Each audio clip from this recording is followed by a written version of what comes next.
Oh, that's right. I accidentally unplugged my camera. Plug the camera back in.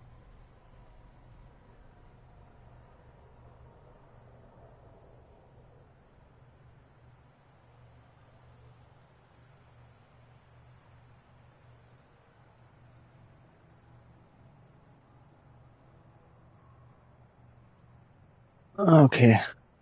Uh,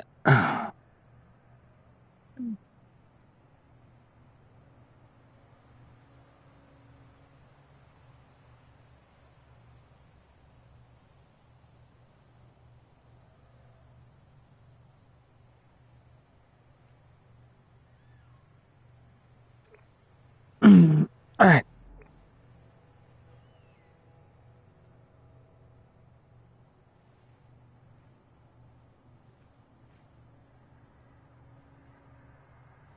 And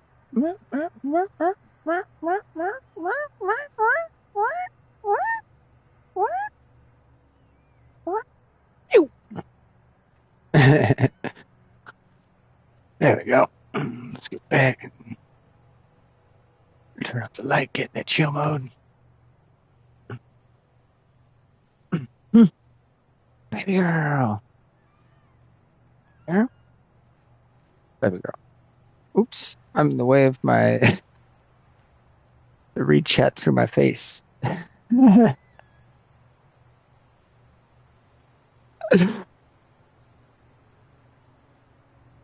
right, anyhow. Let's fix that. Boop, boop, boop, boop. Boop, boop, boop, boop. We'll do the middle. Oh, I'm in the middle. I'm in the middle of the screen. Look at me.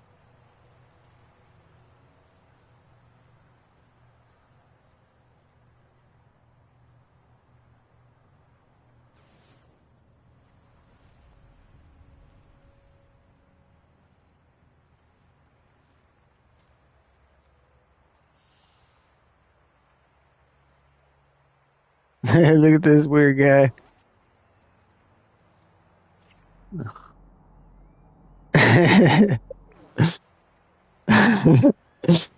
What do you want me to check out? You get to point at stuff and you're like, do this, do that.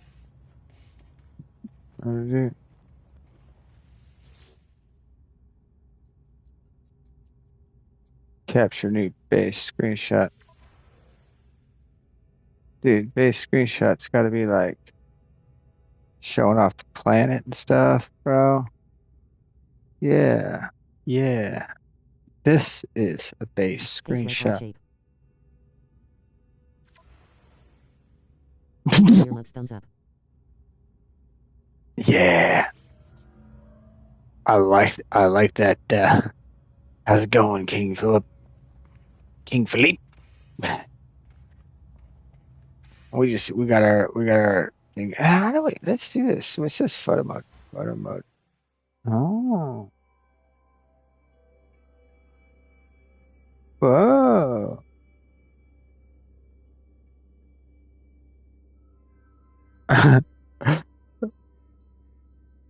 What is that?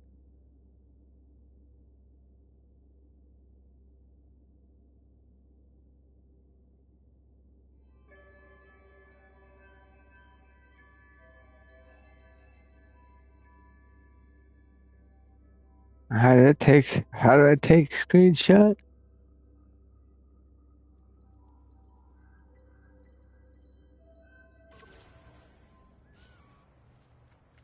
Uh, a radiant pillar.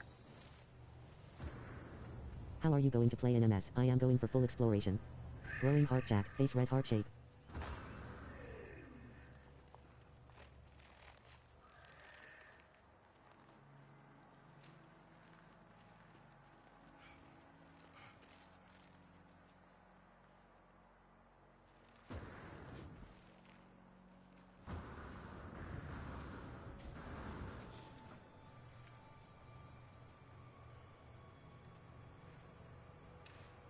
Huh? Uh,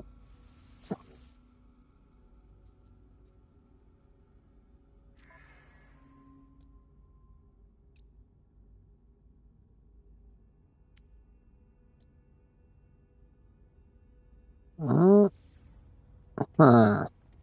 Meh. Let's go exploring. We've got our cool base. You know what we need to do is build a teleporter to this base. I want to rename my base, but I guess you can't. Or can you? Cling to Can I very much rename my thumbs up base? Carla. Maybe they took the name of the bases out because people were unhappy with base names. Huh? I don't know. I'm trying to figure that out. I haven't figured out how to do that. Go to the base computer. Um, oh, there we go. I forgot you just go to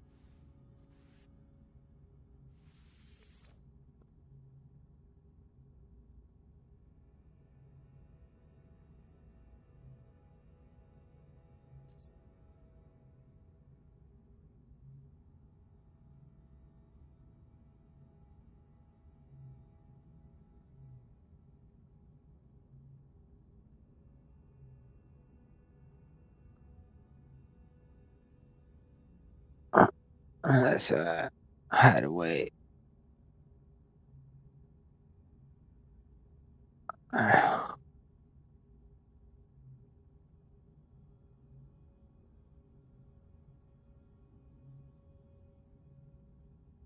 Oh yeah, yeah. Oh yeah, that's right. That's right. There we go.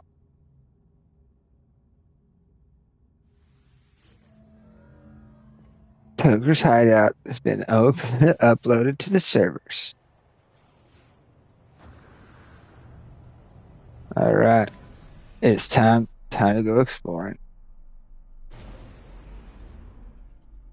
Huh.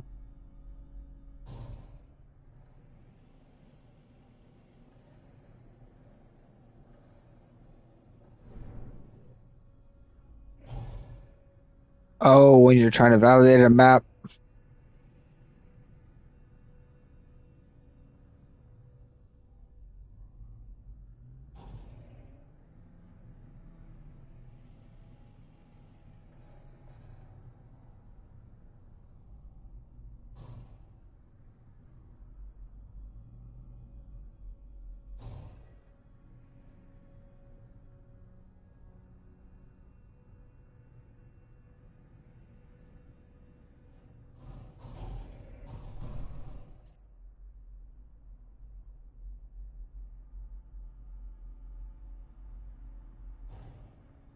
UL.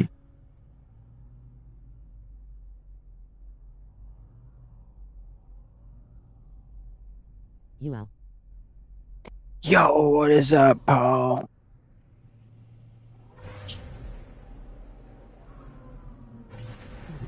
Here we go.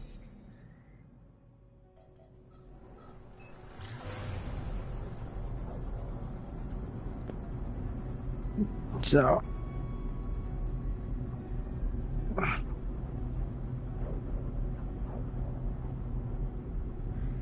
how's everybody doing? We got Paul, we got King Philip, aka Simple Jack. We got my Carla Babes. I got Shadow Man, Carla Babes, and my boy Zuna. Zuna's designing a map on Far Cry 5. Then if y'all own a copy of Far Cry 5, y'all should hop on there sometime, check out some of the maps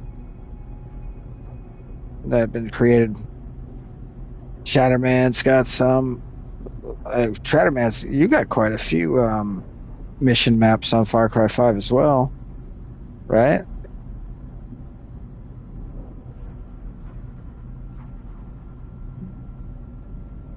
Dang, I was gonna say you have like a dozen, but all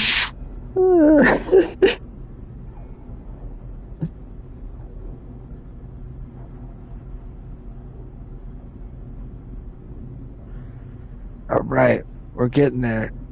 We're landing on the toxic horror planet.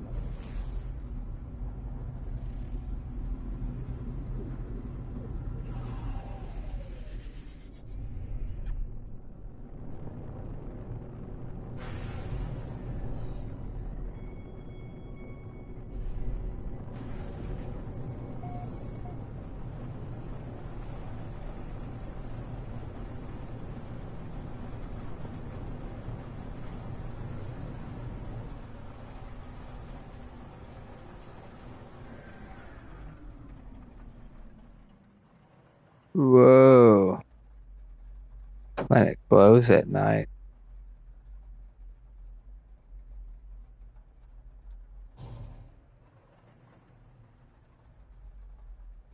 Quick tip, find this stuff on planets that's called Curious Deposit. Go mine them, then you can refine it for tons of nanits. Nanites! What the heck is that? What the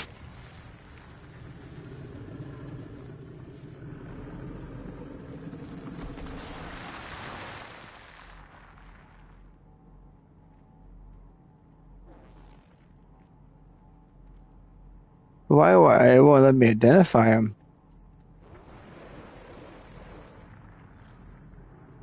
Titan worm burrow. Maybe I gotta go to the burrow to identify it?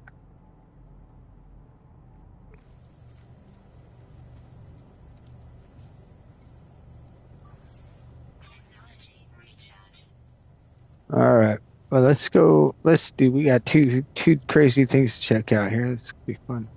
Do you guys like the first person mode or you like it third person mode? What do y'all think as viewers? What do you think, Carla babes? Oh, yay, new language. You see this spaceship behind me? Yeah, you know how I got it? Knowledge. All right. More impressive than the spaceship behind me are these knowledge stones. They let you learn words. My favorite things to find. Knowledge. Remember the Now knowledge for guy? first person. I am playing third person. Oh, oh, you're on, man. I like seeing the ship. Mm-hmm.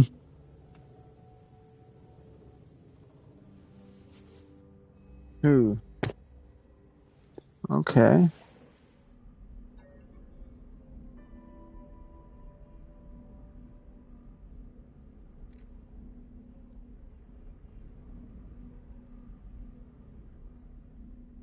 Seek knowledge of the past. Seek help with language. Seek some knowledge of the past.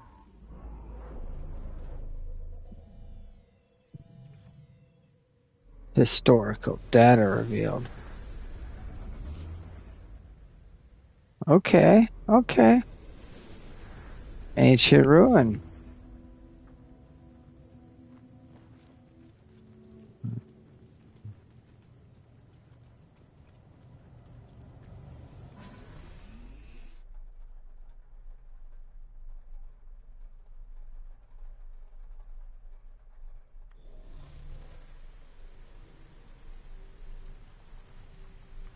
Where's that? I have an exotic fighter and looking for a sentinel fighter.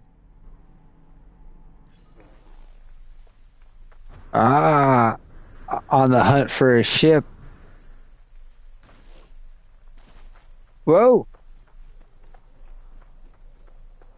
Something jumped up and bit me. They call it $1 million wound, but I ain't seen a penny of that money.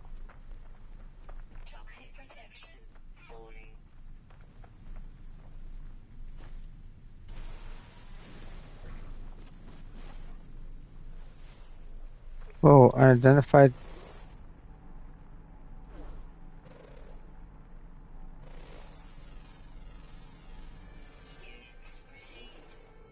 Yeah.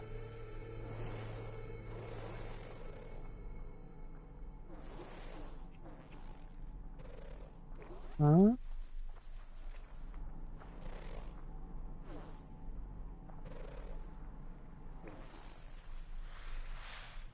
Sentient plant. Whoa. They're, they're giving me gravitino balls. Oh, whoa. Hey, yo, you should stop tripping. Well, they be tripping.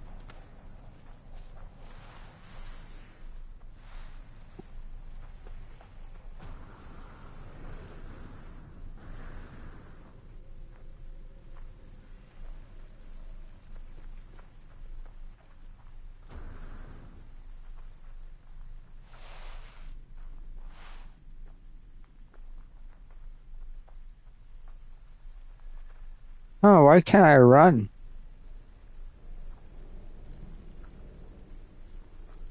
Yeah, it's weird. There we go.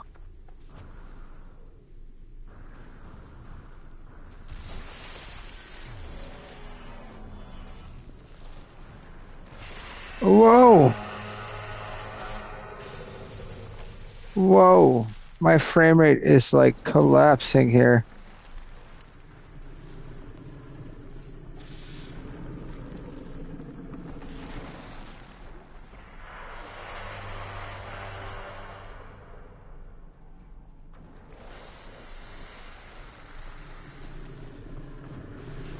Holy shit. Okay, that is a bit more than I was anticipating.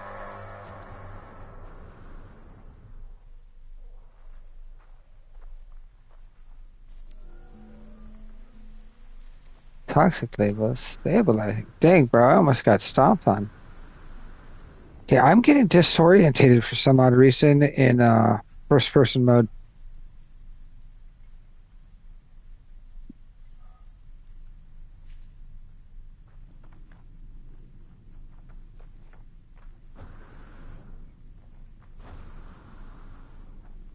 Okay, yeah, see, I wasn't able to see that I was.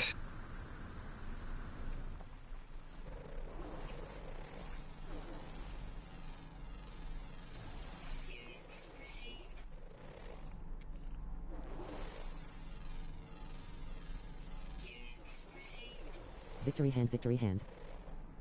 Hey, Aaron Kippener.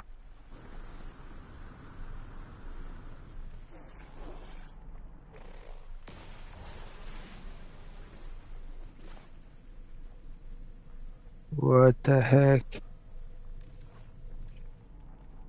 The thing's not gonna hurt me, is it? Non-aggressive. Oh, we're just gonna keep moving here.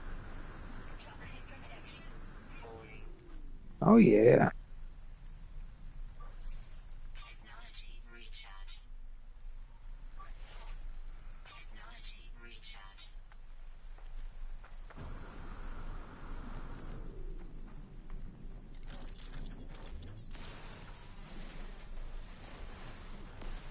If you feed it, you can ride some creatures.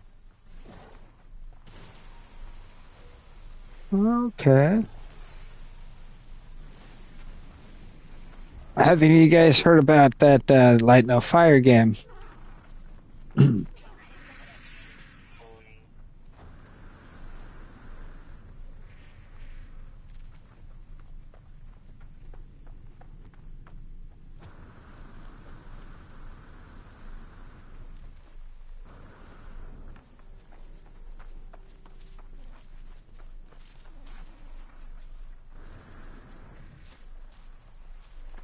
Whoa.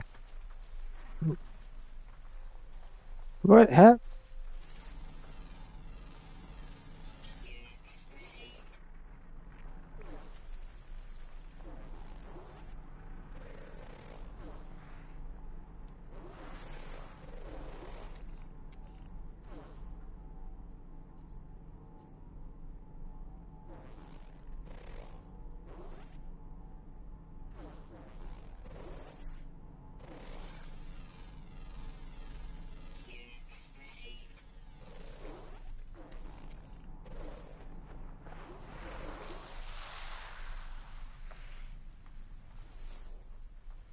Oh yeah.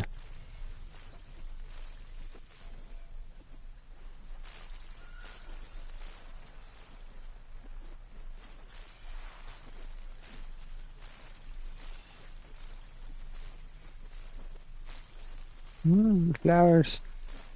Yay, we're picking flowers. Little oxygen berries. I'm pretty excited for Light No Fire. Yeah. Yep. I'm definitely getting it. Getting it.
Oh wait, where's my spaceship?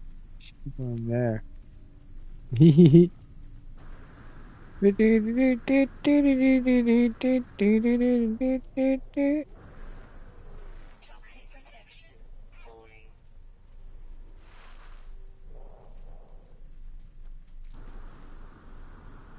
Uh, I'm getting some really bad frame rate drops. I might need to take the share screen and stream in and all that might be kind of taxing the PlayStation a little too much. I'm gonna stop the share screen.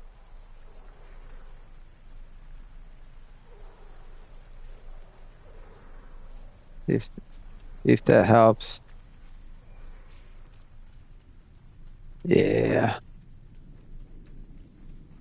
So I think it's just the light effects or something. Yeah, this planet's taxing the PlayStation a bit. Whoa.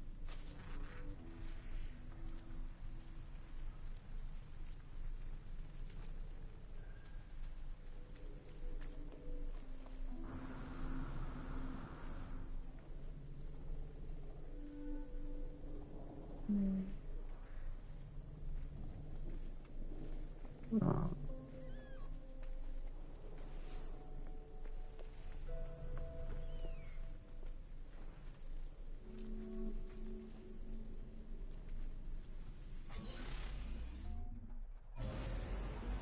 all right. Let's go check out this other ancient ruin here.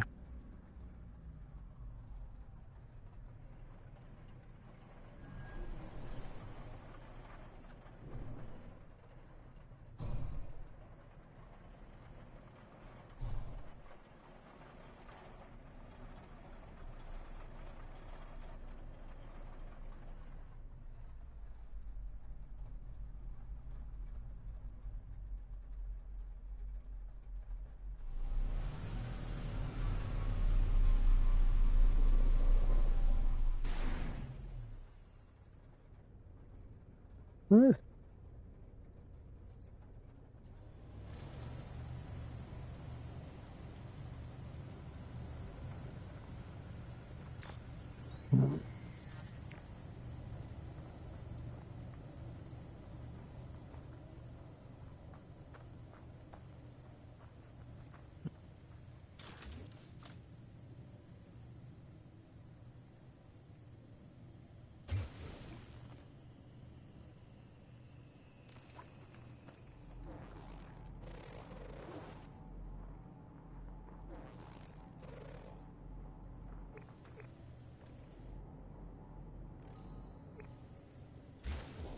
Look underground.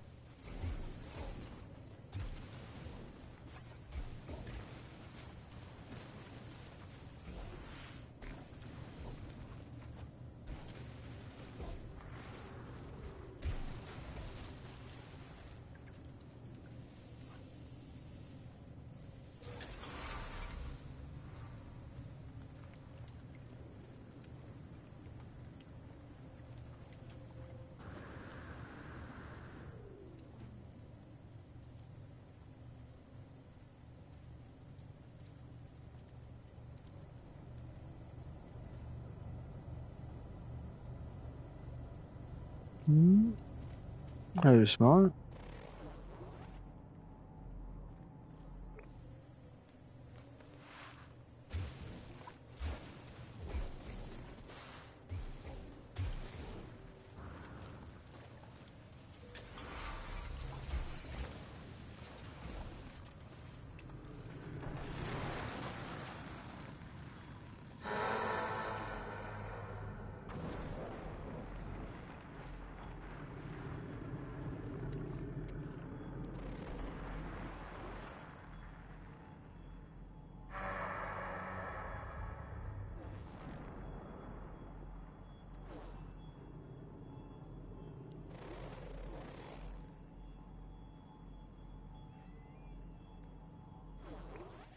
Oh.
Face red heart shape.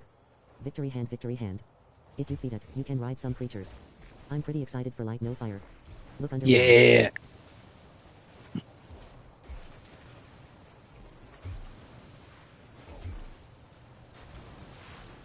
Oh, what do we got here, man? Ancient ruins, more of them.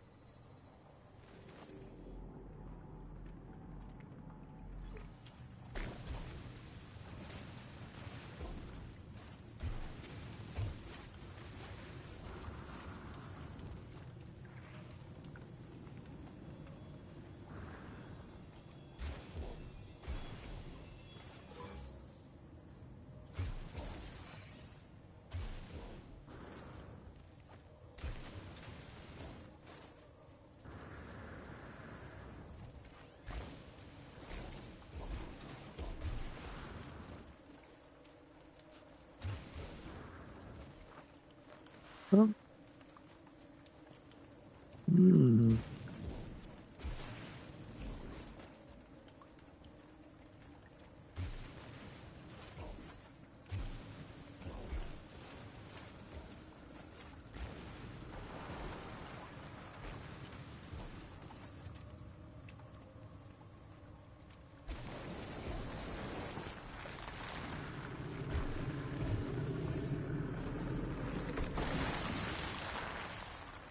Okay, I'm just.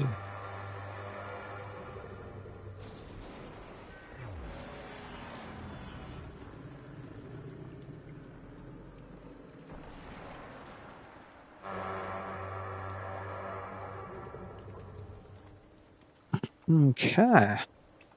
Okay. Okay. Is there anything else down here? My base. No. Large artifact crate. Okay.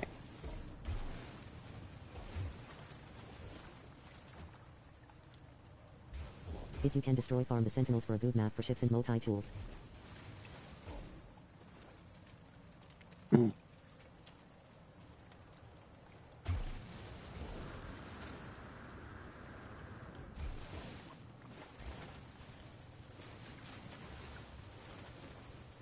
This time you saw the light of day. We're on the world's best archaeologists. Look at that. I can like excavate ruins without disrupting them. Bro. Could you imagine having this level of technology where you could delicately excavate something like this and just be like, nothing else is harmed?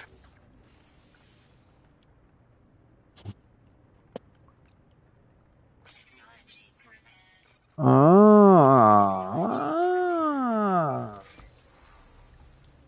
mutated Use the mouse Bremidalis cursor no. bulbs. How do I got network.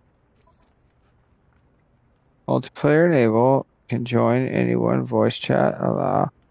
Uh,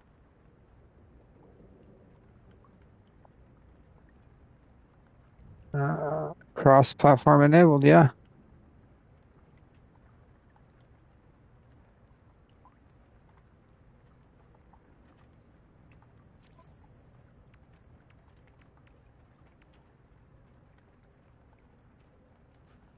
So Carla Babes, I got Jonathan Kwan, and I got Ron Burgundy.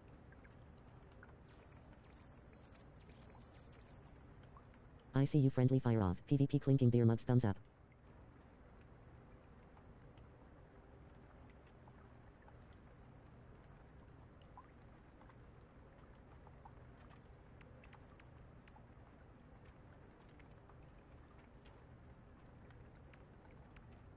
Yep, yep. Yeah, because it's basically mansion is French. It's a maison. A maison. A maison. That's house in French, or what most people call a house. So in France, everybody owns a mansion. Even if they own a shack. As long as they call it a maison, say it's a mansion. Mm. A chateau, a chateau fort. That's my favorite. The castle fort.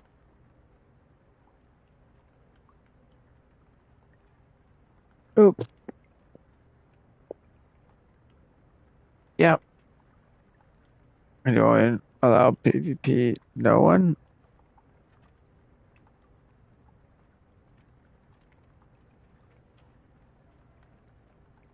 What's that mean? When I put no one though, huh?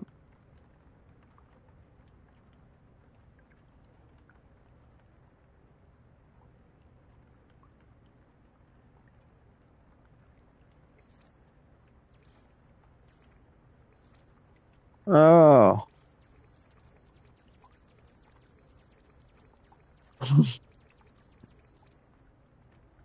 Allow PvP with friends only.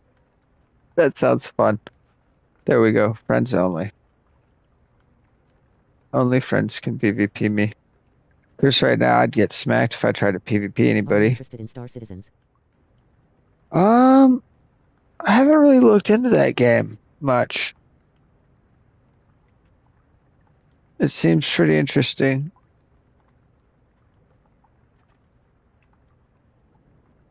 It's an ambitious game that kind of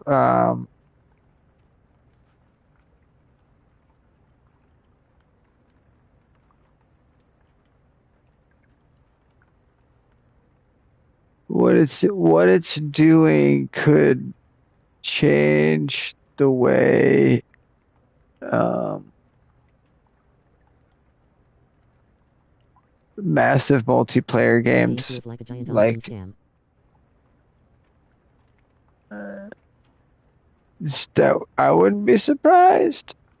I mean, it's That's my opinion at least.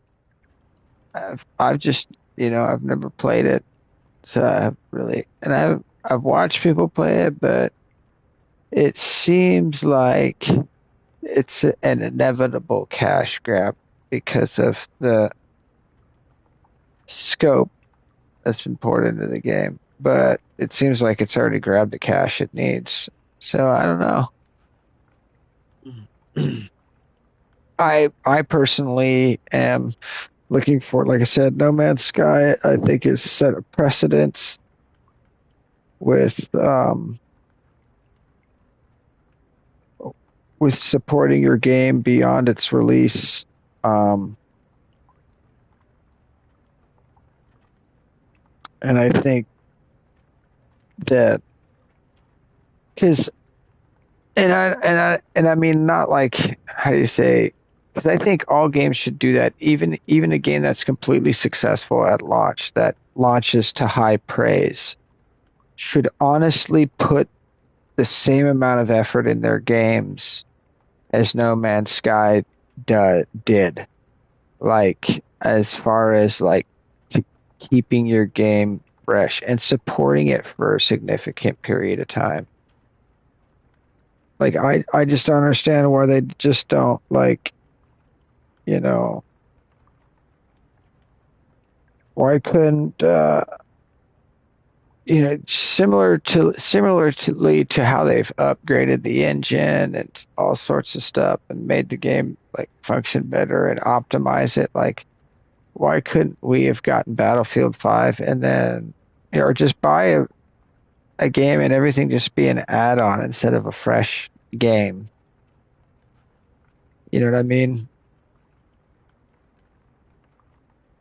And it only having that fresh game price if you're buying into the game after the initial stable version of that engine launch. And then when you build a whole new game engine for a whole new generation of consoles and everything like that, you can sell us a quote unquote brand new game. And then these seasonal or yearly or bi-yearly massive updates that you can, uh, that we would gladly basically purchase, because then that would keep all our previous game in-game purchases still available to us in a game that's still available to us that we still like to play, have a community that'll dip between both games, right? So, because imagine if Battlefield 5, or they started with Battlefield 1. Battlefield 1 comes out, high praise. It was a rather successful Battlefield game. Battlefield 1 comes out, it's doing good, everybody likes it. So Battlefield 5 is a DLC for anybody who owns Battlefield 1. And if you don't own Battlefield 1 yet and Battlefield 5 has piqued your interest to where you're ready to buy a quote unquote Battlefield game, you pay full price for Battlefield 5 and you get Battlefield 1 and 5. And if you already have 1, you're basically downloading the Battlefield 5 DLC, which is basically 1's going to get a big refresh where like all the new technology and optimizations done to the game engine on 5 have been made to 1. And then you literally have the ability to play 1 quote unquote remastered, basically the improved graphic fidelity if that's been done or anything like that. And then each iteration you would do that. And then for the multiplayer scope there that you have, it's like any weapons, your weapon repertoire can just grow with each season in each yearly release instead of releasing a separate game. And then constantly having this situation where people are investing money into microtransactions into a game that only lasts a year. So why even buy the skin for, wherein people can a lot easier on games like Fortnite and stuff where it's been supported for over 10 years now, where the skins they bought years ago are still available to them. They can still pop on. And now it can be almost like a flex, like a veteran flex. I've got this skin that was only available years ago. I'm an OG. Y'all are just a bunch of freaking late to the party, whatever. I don't know. That's just me. That's just me. And I appreciate you guys sitting there chilling my rant. Boop, boop, boop, boop, boop, boop, boop, boop. All right, let's get exploring again. My life support was getting really low there.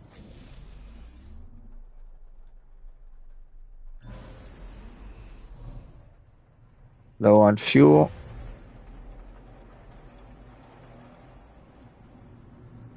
It's time to make a jump, folks. Oh, but we still got to get to our base computer and build that thing.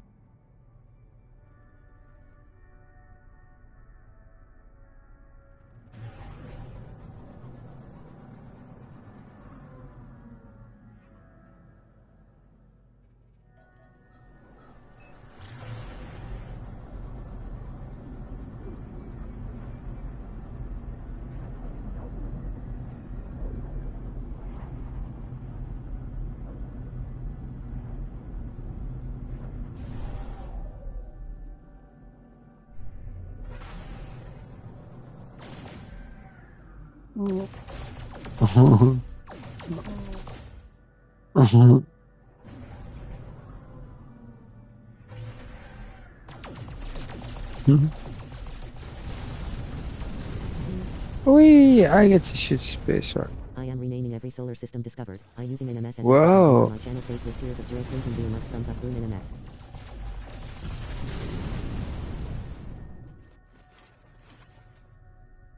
What's up with that lag? That is weird.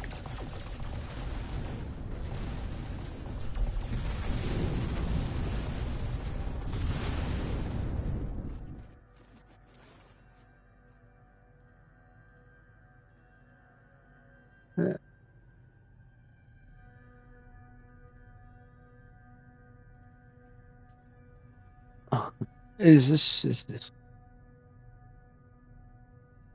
That is weird, man. I'm experiencing a lot of lag I don't normally experience.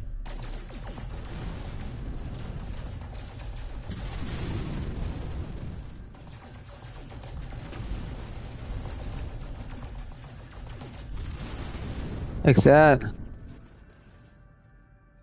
Yeah, this game is going to stress test the PS5.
Mhm.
Refuse, Good morning, man. Omni. How are you doing today?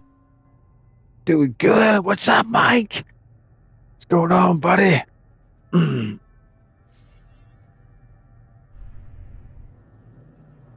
right.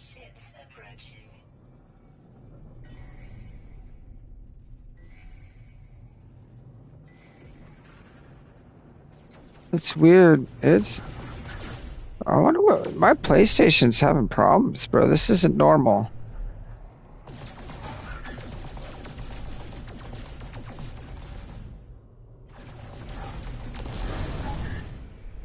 I don't know.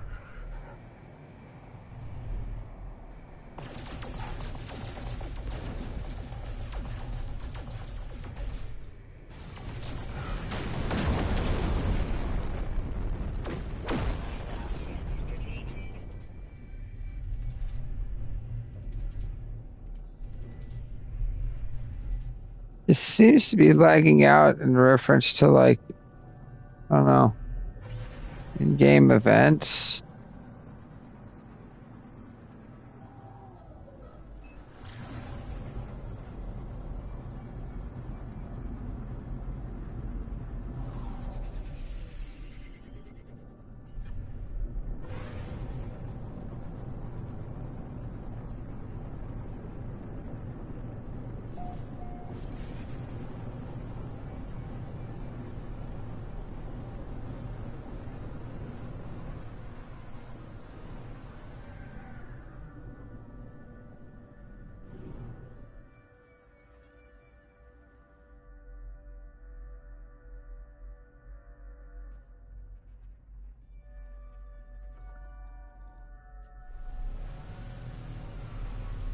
Yeah, there's something up with the game, bro. Like or that's weird. It's not acting right because I've been playing it before and it like, yeah, no, something's up. Something's not right. Something's not right at all. I don't know if my PlayStation's fucking off or what, bro. These performance spikes aren't normal.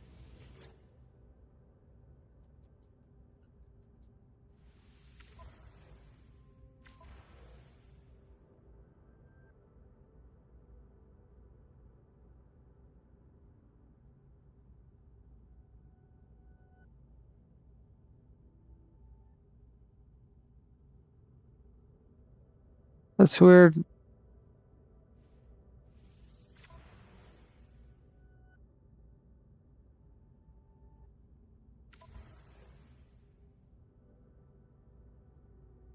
What's up with that?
Hmm.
Face red heart shape. Face red heart shape. Face red heart shape.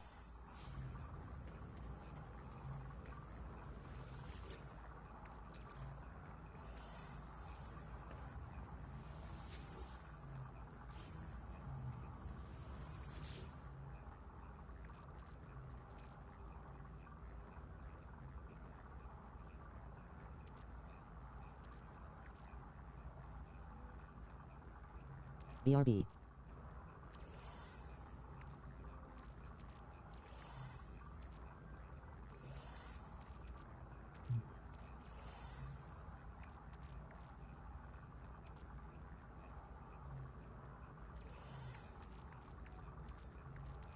The guava, huh?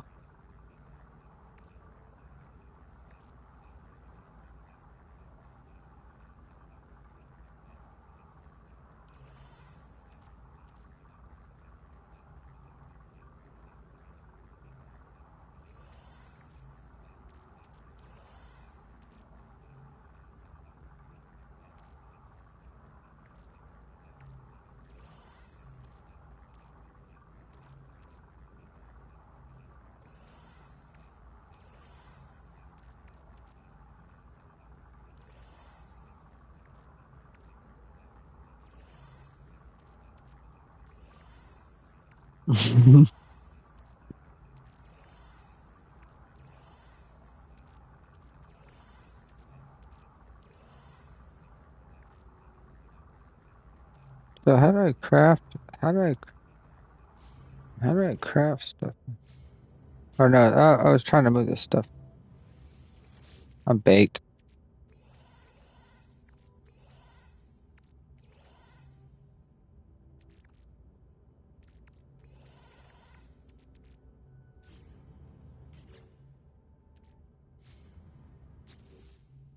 Oh, I have to craft a technology to combine these things.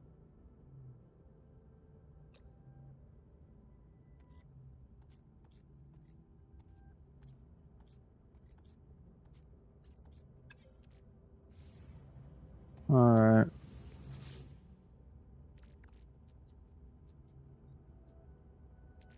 See, I was trying to see how I can make this stuff,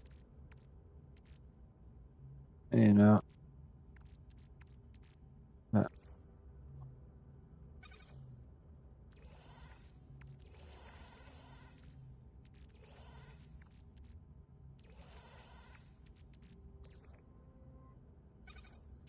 Oh yeah, I need probably gold and stuff.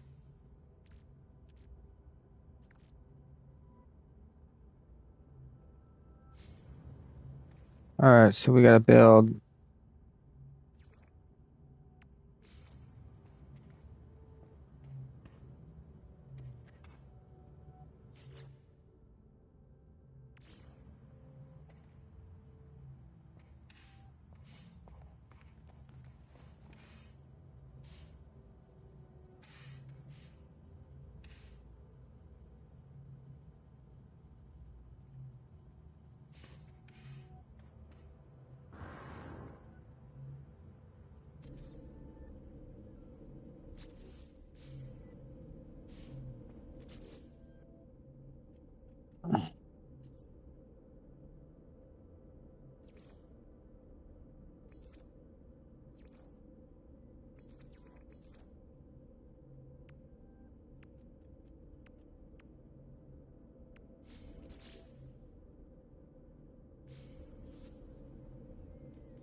How do I go into build mode to just put the wires in?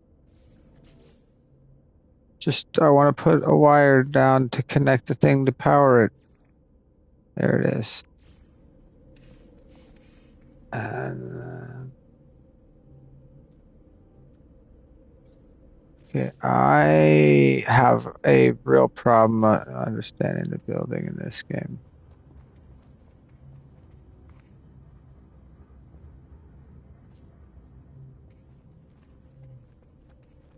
Hmm.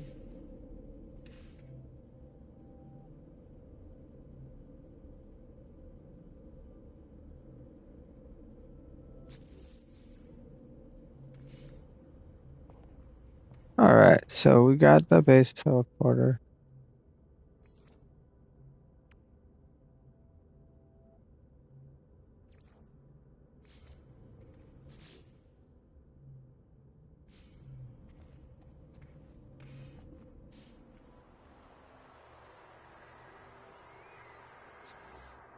Getting overwhelmed with all these question marks and things.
Alright, I should give you all the stuff I need for that.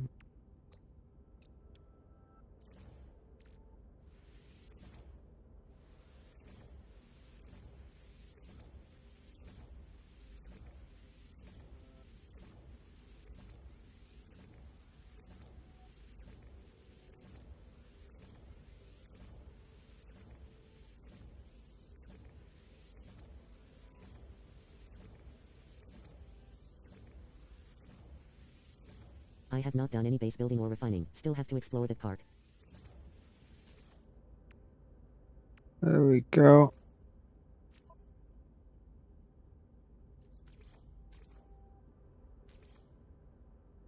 Oh, my ship is out of range.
It's time.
That's kind of fun. Little tri-star system.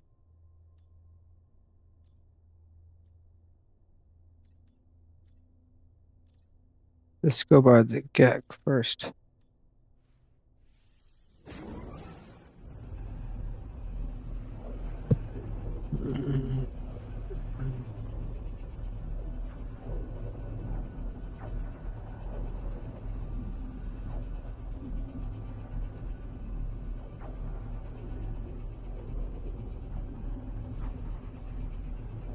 What?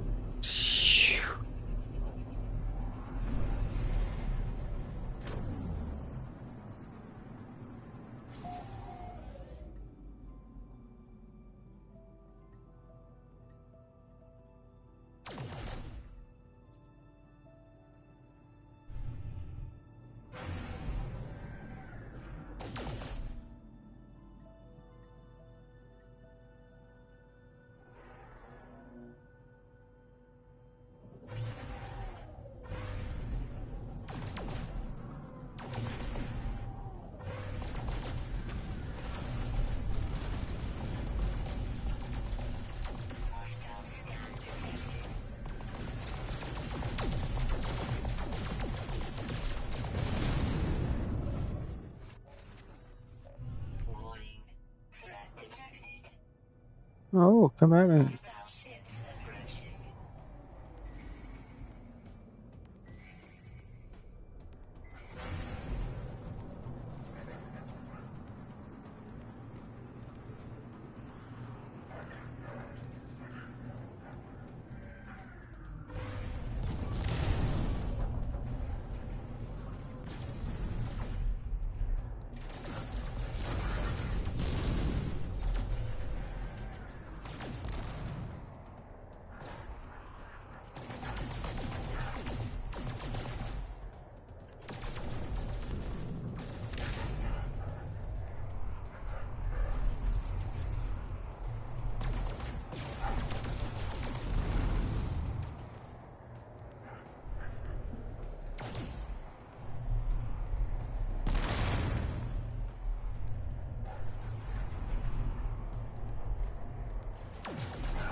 It's a hazy planet. Vile brood detected. Aggressive sentinels.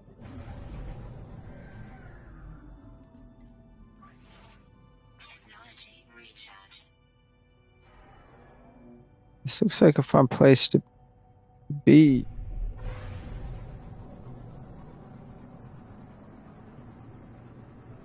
All right.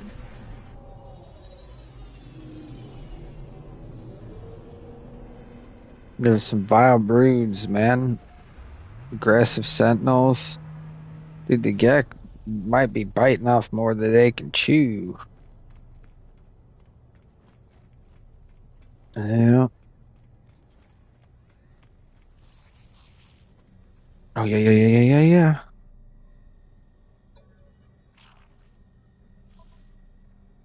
Hmm. Nope, I need more nanites. I need millions of nanites, thousands of nanites, trillions of nanites.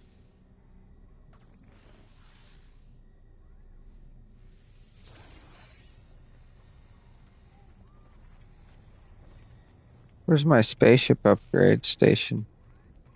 Is it here?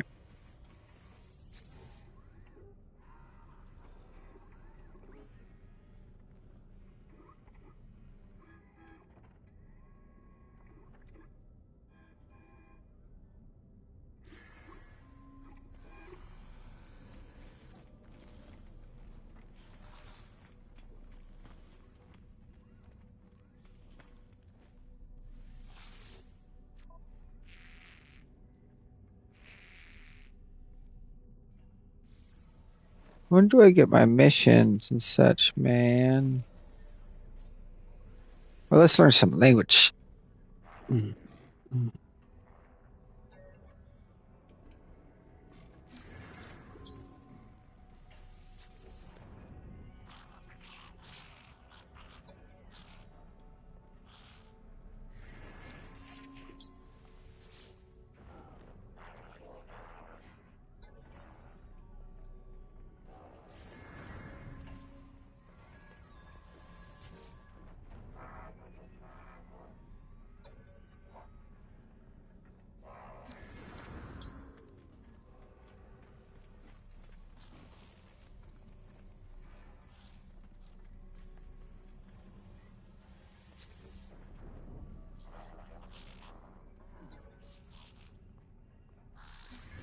Yeah, yeah, friendship, Sybil. I'm learning languages. I talk to the guys. I'm learning languages. Friendship symbol. Mm-hmm. They say enchanté, mademoiselle. But only I say, no, only I say that. Mon petit Carla. Decorative plant. Hmm.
Waving hand thumbs up.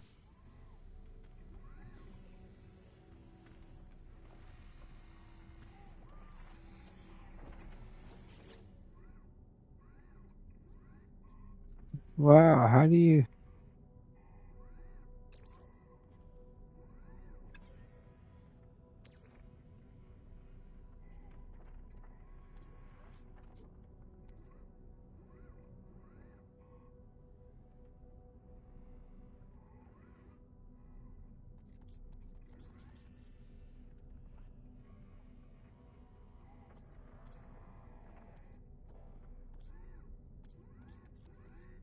Oh, that's cool.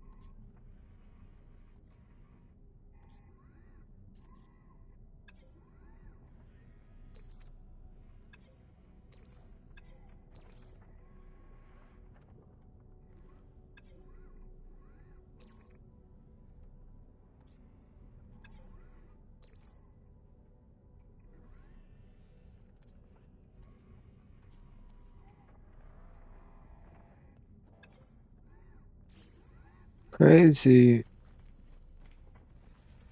This is where I can change my appearance. I need to get my cool pants. I'm missing my cool pants. It's pants.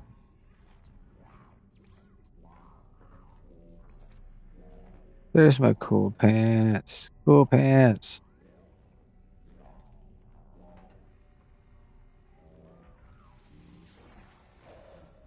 There, now I got my cool pants. Cool pants.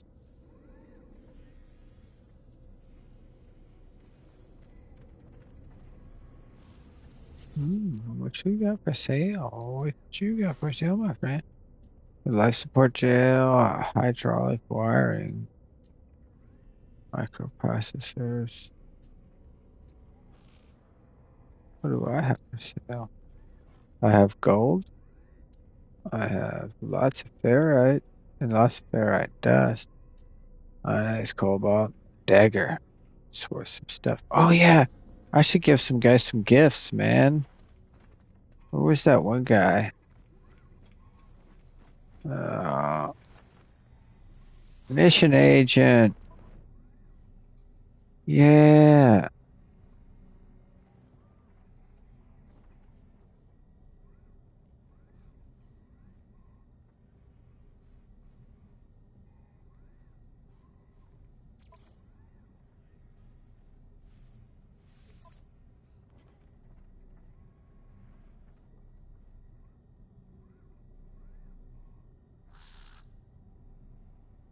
Lurk, shelter in.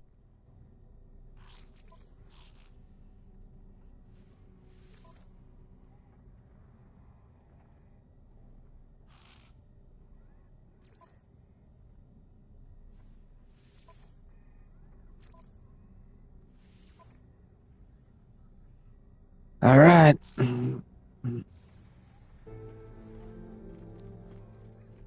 Let's go. We got some missions to do. We got some planets to explore. Sentinels to kill. You know what? If we're killing sentinels, we're killing. Wow. Whoa. Look at this thing, bro. Nah. It's all good. We do have to find something that we want to set a goal for. Nah, it's all good. I like mine. My current multi-tool is just fine for me. I don't know that I can move my cool gadgets over, you know?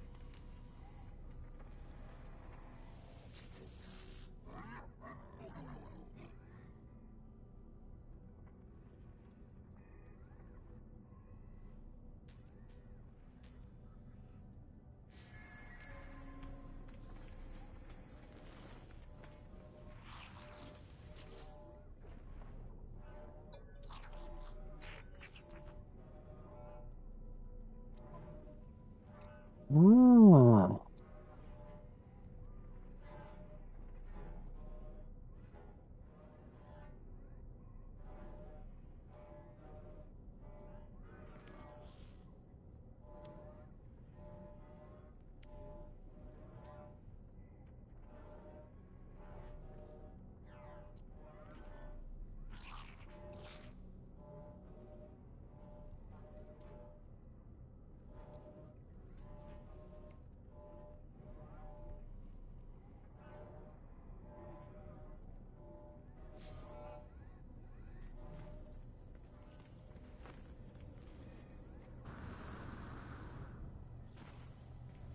See.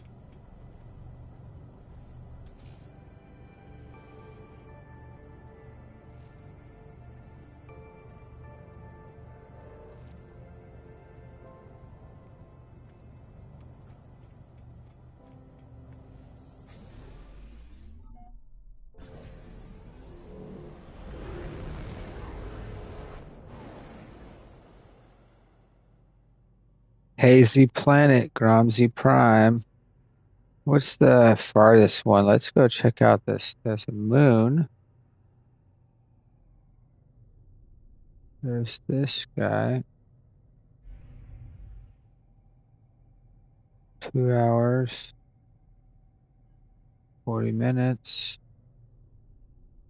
Just a few seconds.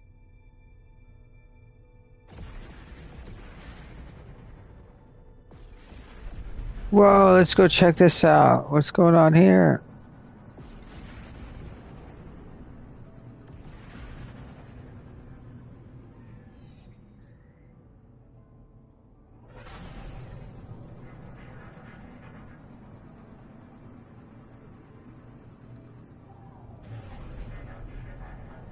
All right.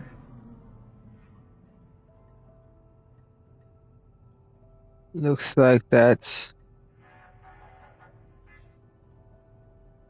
Let's go right to left.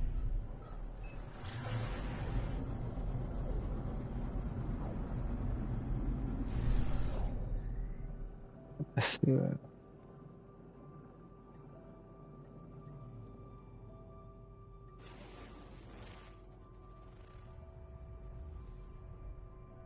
Icebound planet.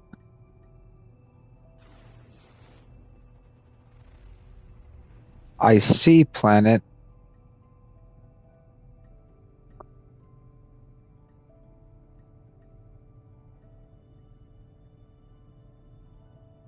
What are the differences? Let's go here first.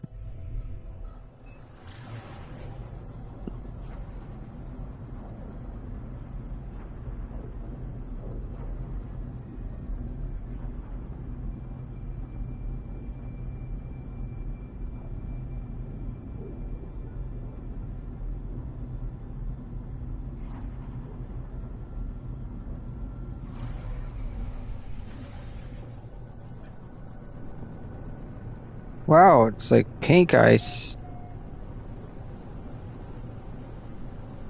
Or is that the sunset? Whoa.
It's weird, man.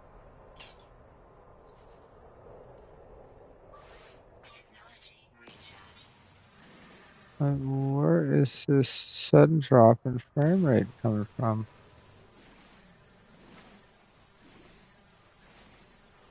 It's low key tripping me out a little bit. Wonder what's going on. I think so, but I mean, how do I check?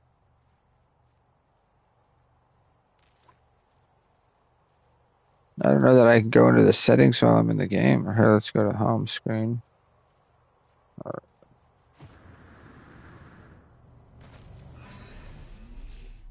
I'm pretty sure I have it on, but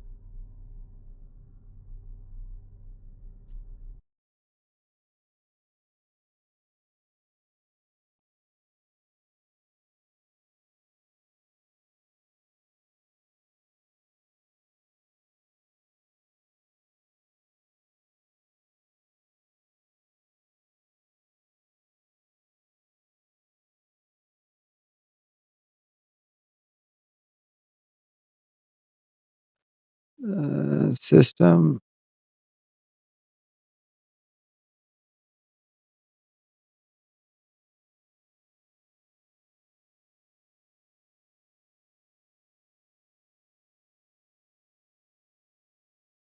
Okay.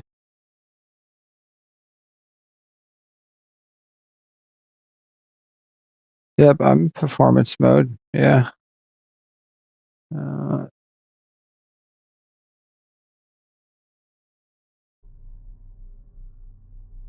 just wondering if it's having a hard time handling the stream and the game at the same time, but I don't know. It's changed in the past. But I noticed that it started having these hiccups ever since I changed my options. And I wonder if changing your options in game without like leaving the game and, I don't know. I don't know.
I don't know.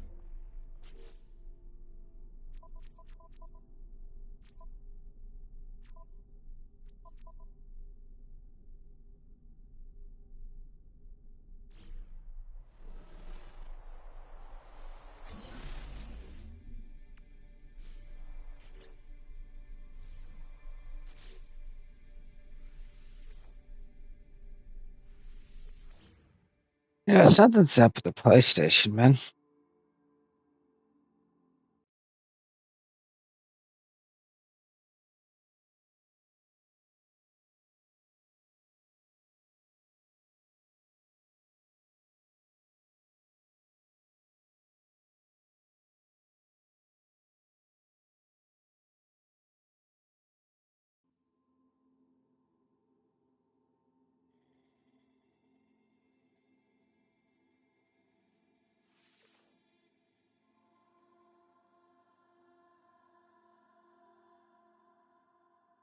Yeah, I'm not sure what's going on.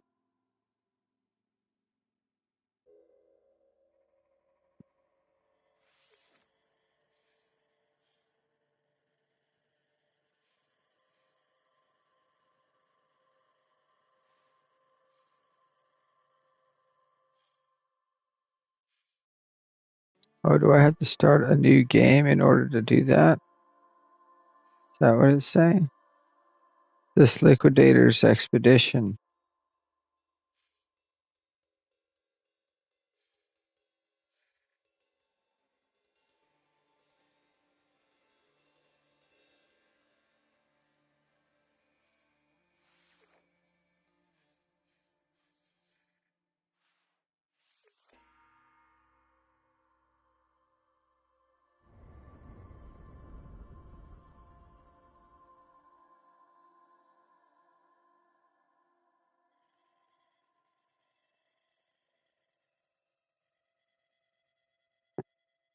Lurking as well, purple heart.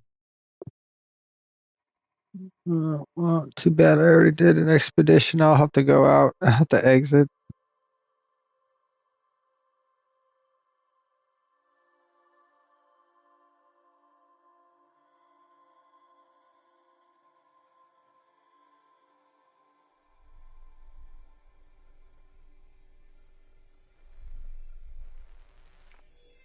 Commencing Atlas system suit initialization.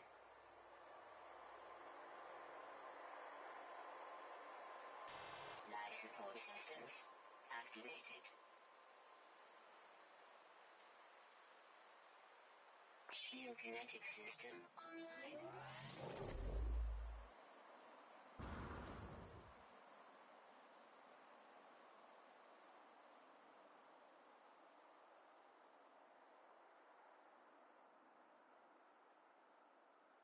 Aerial propulsion jetpack online. Multi-tool and mining laser attachment operational. User initialization sequence complete. What the heck? What am I? No, like,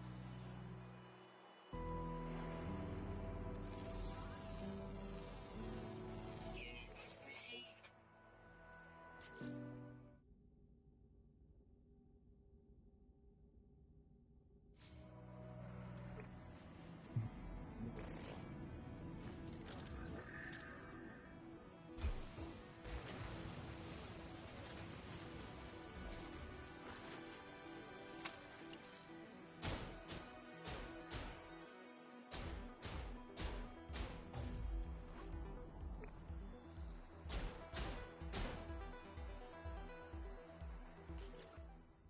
uh,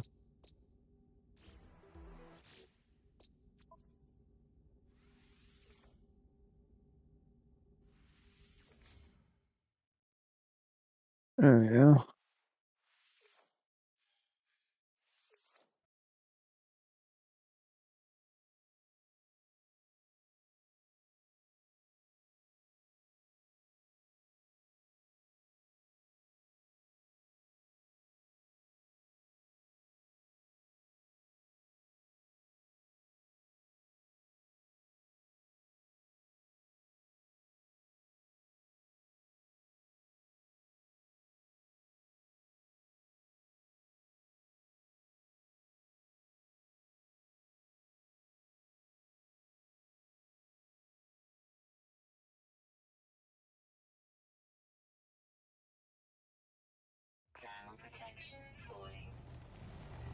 Yeah.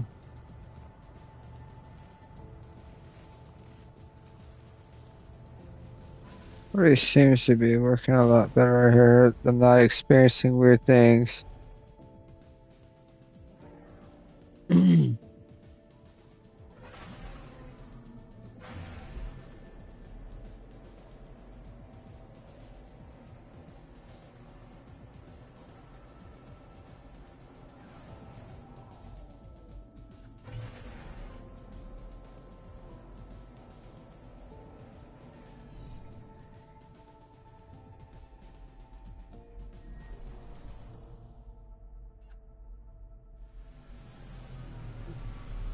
There we go. I can land without dropping frames.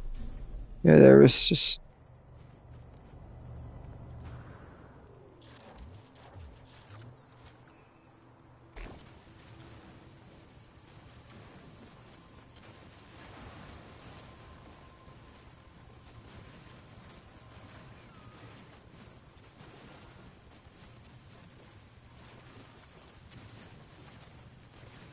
Ground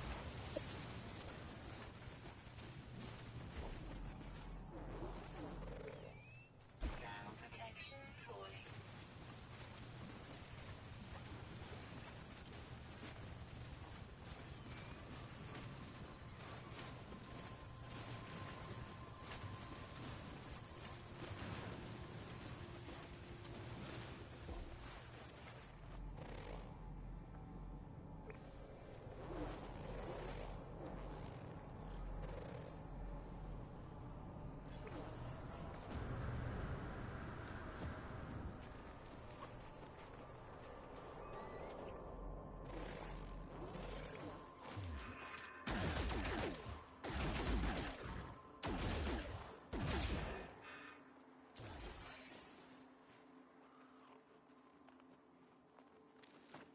But I gotta kill 10 creatures. Sorry, guys.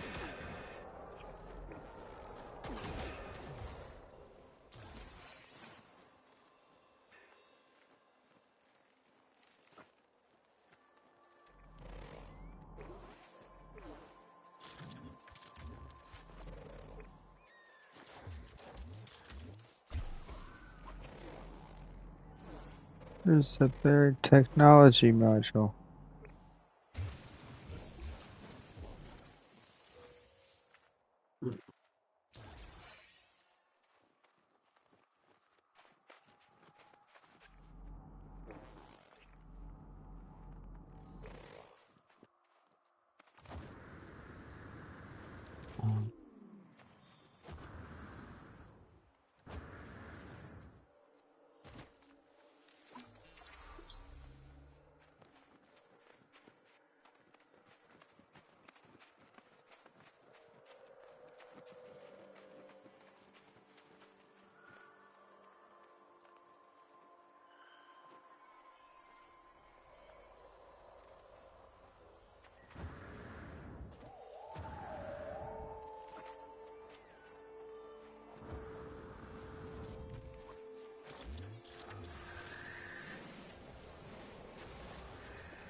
Alright. We gotta go kill some animals on another planet. I don't want to kill too many animals on one planet.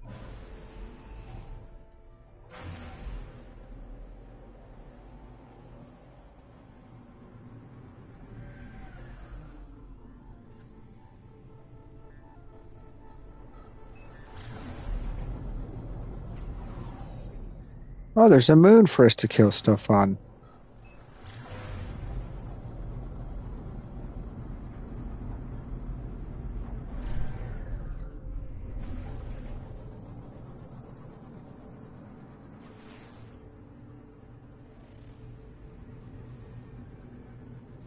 The rainy moon.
What is up, Apple? Oh, just playing some No Man's Sky, having fun discovering stuff on planets. I just came off an icy moon to a rainy, or icy planet to a rainy moon.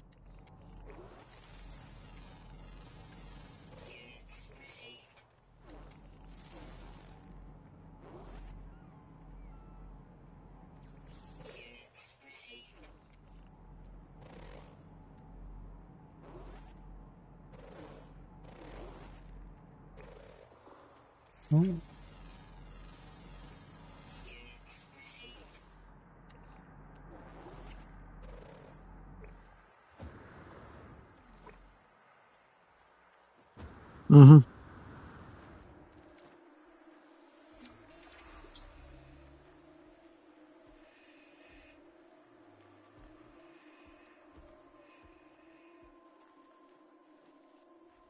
Huh.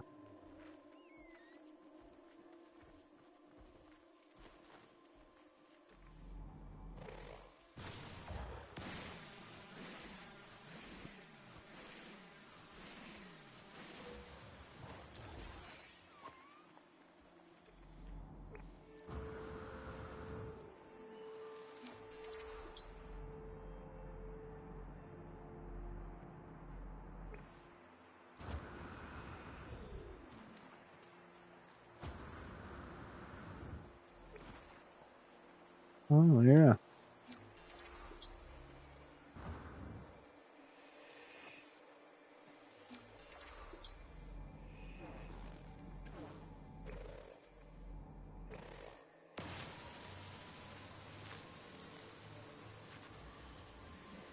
Hmm.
Oh, I have no ammo.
There's lots of, yeah, knowledge stones around here.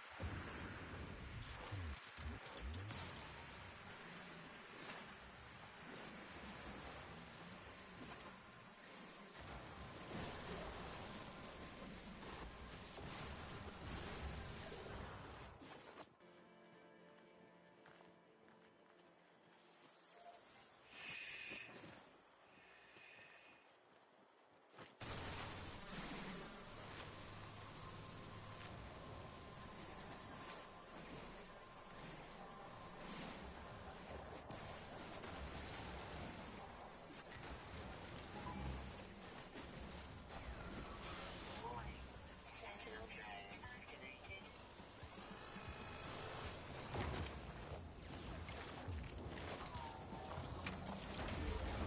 Yep, I remember that.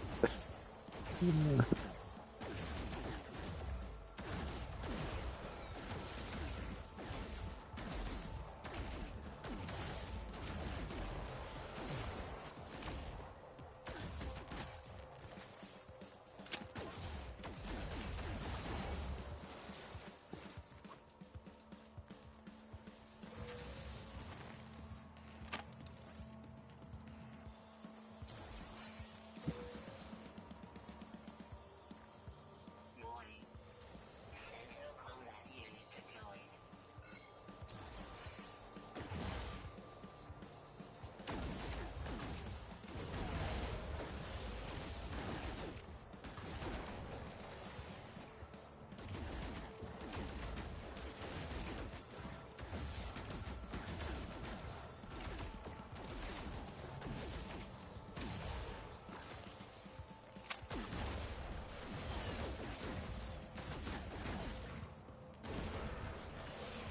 I need to upgrade my pistol, man.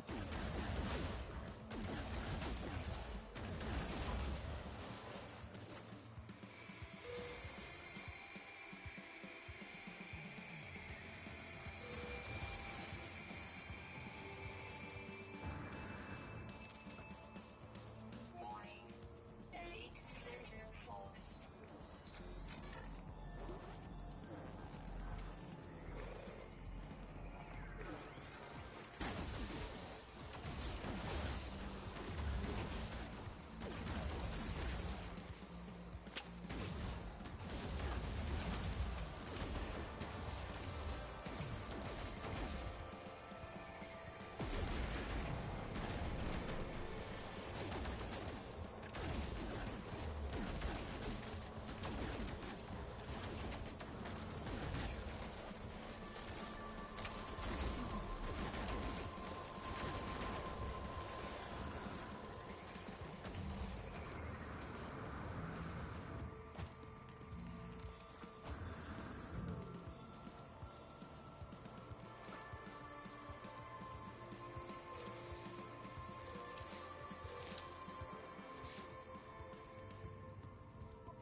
They're playing a mission that Zuna built.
Hmm. Something's going on.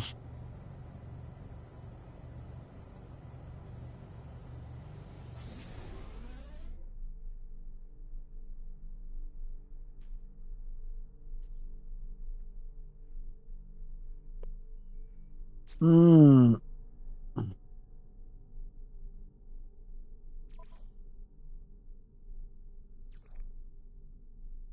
Hello there, beautiful. Yeah, not too bad yourself.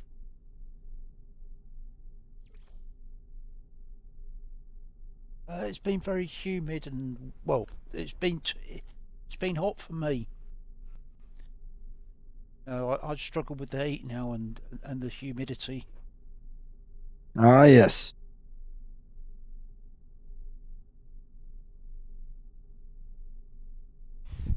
By the way, thanks for letting me do that for you, Carla.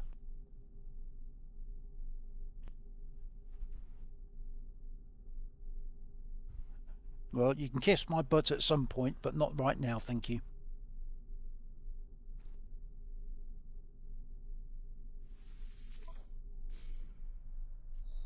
No, I just saw that one, Carla, and I thought, well, that's if that's the type of thing you like, then I might as well get it for you.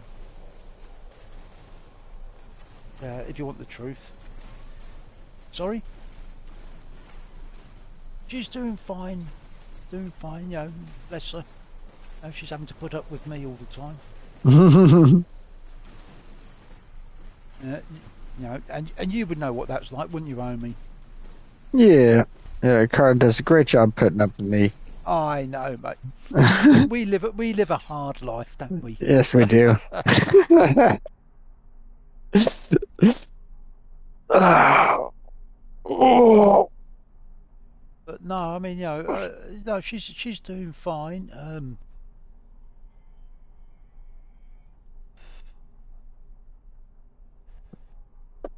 But Heck, even Adele's been struggling with the heat down here.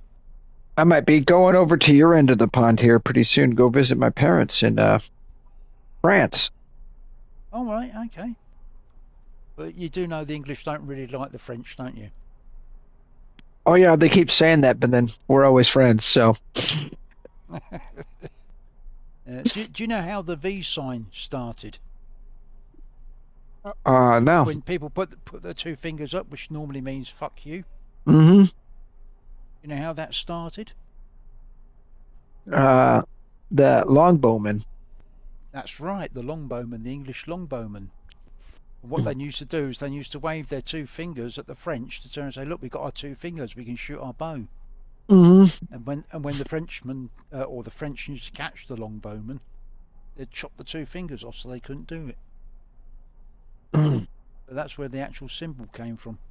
What's funny is I heard the middle finger came from the French longbowmen, and it was to because the king, one of the British kings, put a bounty on the French bowman's long bowman's middle finger, and the French bow was so ridiculously long that you had to use your middle finger to draw the string, and include the middle finger with your string draw or something like that. And I guess that was just yeah, we still have our bow finger, and that's where the middle finger came from. Or yeah, Say that again. you couldn't draw the string without your middle finger. Like if you lost your middle finger, you still couldn't draw the bow with any other two fingers because of how much tension there was on it. And if Well, so, can you if, say that all again, please? Because my headset turned itself off, so I didn't understand what was being said. okay, yeah. So I heard the story about the middle finger where it was the French coming from the French bowmen, and they needed their middle finger to draw their bows, and there was a bounty put on any Frenchman that was an archer's middle finger, and so before the battles, they would you know flip off the uh, flip off the opposition, showing they still had their Oh right, I must I their never bow heard that. fingers. Yeah. But the V sign, Mm. not the victory sign, but the V sign when as fuck you, then yeah, that was from the English longbowman. That I do know for fact. But I've Yeah. never heard about the one for the French with the What middle finger. was funny is George Bush didn't know about that when he went to go visit Australia, and he did the peace sign but backwards, kind of like the V thing, and it essentially flipped off everybody in Australia as he drove by. Okay. Well, did you know that when Kennedy went to Germany, he called himself a donut? Ich bin ein Berliner. Berlin in German is a donut. That's funny. Yeah, so he was in Berlin, and yeah, he was trying to say, I agree. Yeah, I'm a Berliner at heart. But yeah, the way he actually said it, because he said it in German, means I'm a donut. But yeah, that's a famous blooper. You can look it up on. I'm just surprised no one's come up with a donut and called it the Kennedy. There's probably if you Google it, mate. There's probably one out there somewhere. It has to have Bavarian cream in it, of course.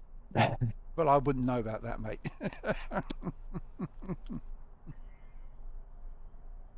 But yeah, that was his words in German. Ich bin, or an American speaking German. Ich bin ein Berliner, which means I am a donut.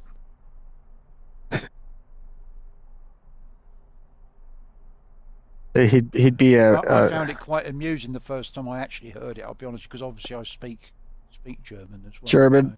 So, Yeah, because and he was trying to say he's like I'm like a Berliner. I like Berlin or something, yeah, right? I'm a Berliner. Like I I'm a New understand that. Yorker. Like I'm a New Yorker. Yes, yeah. That doesn't mean you're a New York pizza, does it? No. Yeah, but yeah, that's what he was trying to say. Yeah, it's like you just you put it very eloquently because I wouldn't have thought of that. But yeah, like he turned around and was trying to say I'm a New Yorker or that. Yeah. But yeah, the way he came out with it in German, it was Ich bin ein Berliner. Yeah, that was like when I was trying to say that I remember that my grandfather could never spank me and that it had to be my grandmother, and I was trying to think of the word spank and I couldn't. So I said You don't want to change the S for a W, mate.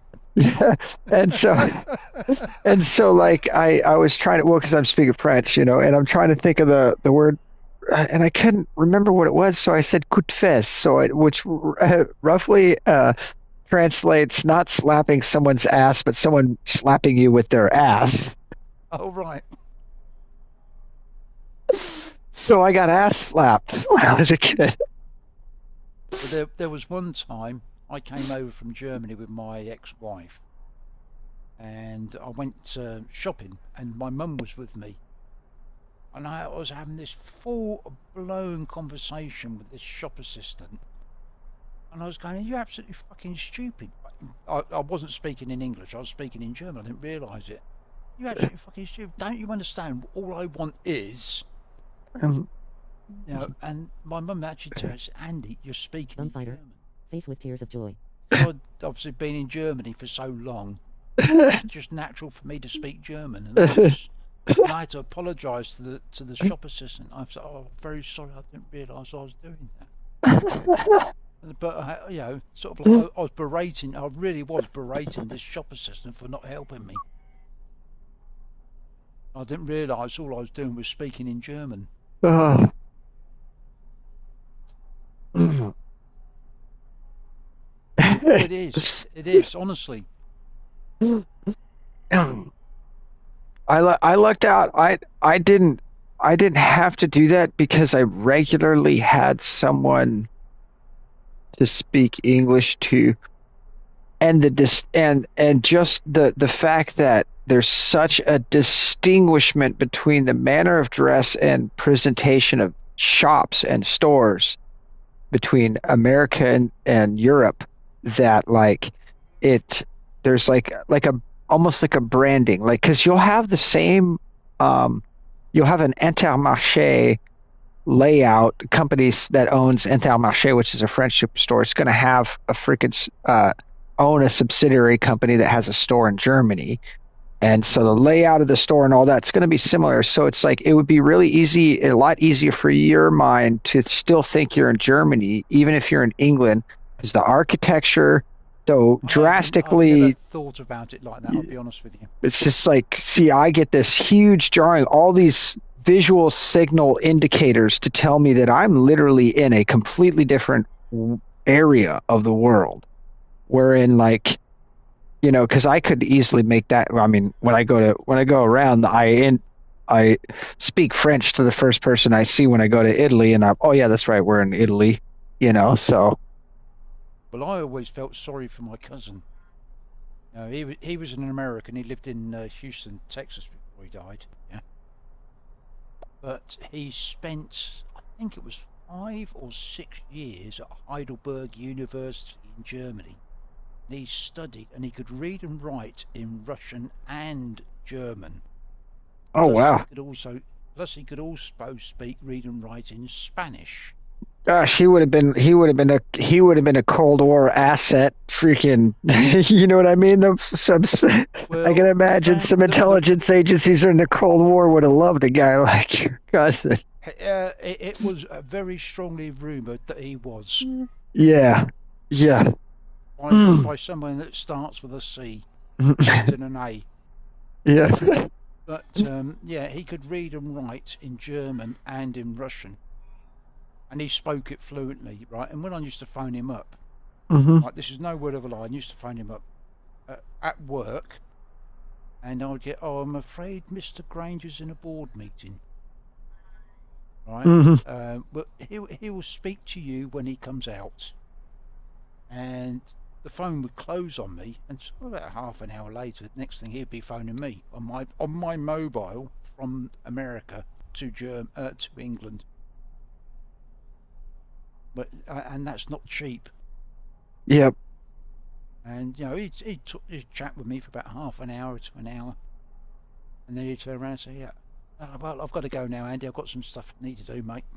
And off he'd go. Yep.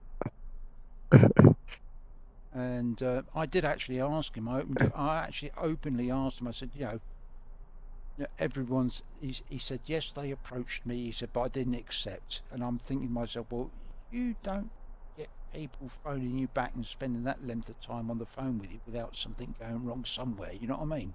Yep. That things didn't just quite gel. Hmm. Um, but yeah, it was about 3 to 5 years ago. He died of a heart attack, unfortunately. But he lived Oh, in a very very affluent area of Houston. he may have done think tank contract work for them, where basically, okay, I've you got don't no work idea. for us, but we need you to review this information and let us know what you think about it, basically. I Because I, truthfully don't. I truthfully don't know. I know there was a position I went for in the British military, hmm. right, and I had to list him as a conflict of interest Hmm. because he's a cousin, Hmm. but I didn't have a lot of contact with him at that time. But also there could be something that overlaps with whatever I'm doing in the English military. Hmm. So I had to list him as a conflict of interests. I never heard anything back, so I don't know. Hmm. But yeah, it was quite interesting. And it just so happens that his wife happens to be, or from what I knew of his wife, Mary, Hmm. she apparently is very hot on computers and AI and all this type of stuff. Mm. So, and I do remember my uncle who lived in California telling me before he died, he turned around and he said, "Oh yeah, they're off down to, or she's off down to Puerto Rico or somewhere like that." Mm. And she got like a $60,000 bonus for sorting out an IT problem, inside 2 weeks or a week or something. You know what I mean? Hmm. There was stupid money that I was being told about. How much is BS? I don't know. I've tried phoning her and speaking with her because she Well, did say I was going to get the family Bible and uh, my great granddad's war medals and everything. hmm. But after I spoke to her for the one time after Ian died, my number's been blocked and I can't get hold of her. Oh, She's totally ruled me out. oh goodness. And the family, she's got no children. They had no children together.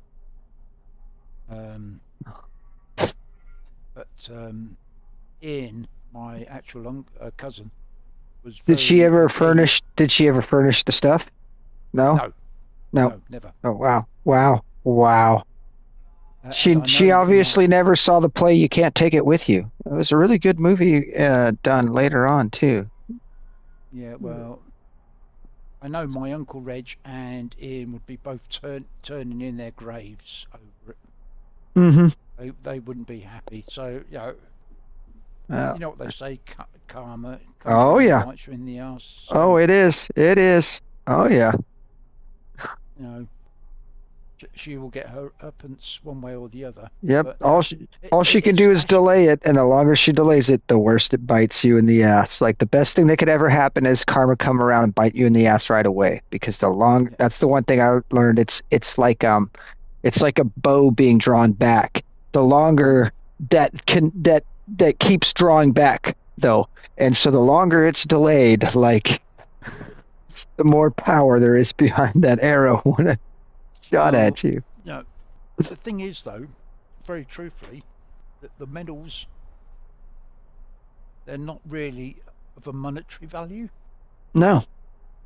right? My great granddad, he earned the Crux de la Coeur, which is sort of like the equivalent of the Medal of Honor, Yep. but the French Medal of Honor. Yeah, c'est la croix de la coeur. Yeah, It's like the cross of the heart is what it roughly yes, translates to. right. And he was actually presented that by Ferdinand Fox or Ferdinand Fuchs, right, which was the French president after the First World War. So he was actually presented that, and he had several other campaign medals about Africa and all the rest. Um, so he got those, and we had the family Bible with everyone's name and date of birth and everything, which was Yeah, with your family tree and genealogy in it. Yeah. yes, and that's all that And Ian wanted me to have those. Hmm. She turned around and said, "I will send those to you." She actually said that to me. "I will send those to you," on the one conversation I had with her. And I said, "Oh, thank you ever so much." Hmm. And after that, my phone number and everything was blocked. Hmm. Hmm. And yeah, I feel quite disappointed because they're of no monetary value to her. No. I don't know. Maybe the medals are. Maybe you might get a few. Maybe you might get a few bucks for the medals, but certainly the family Bible would be Yeah. Yeah. would be nothing to her. Yeah. It's It's absolutely nothing, Omni.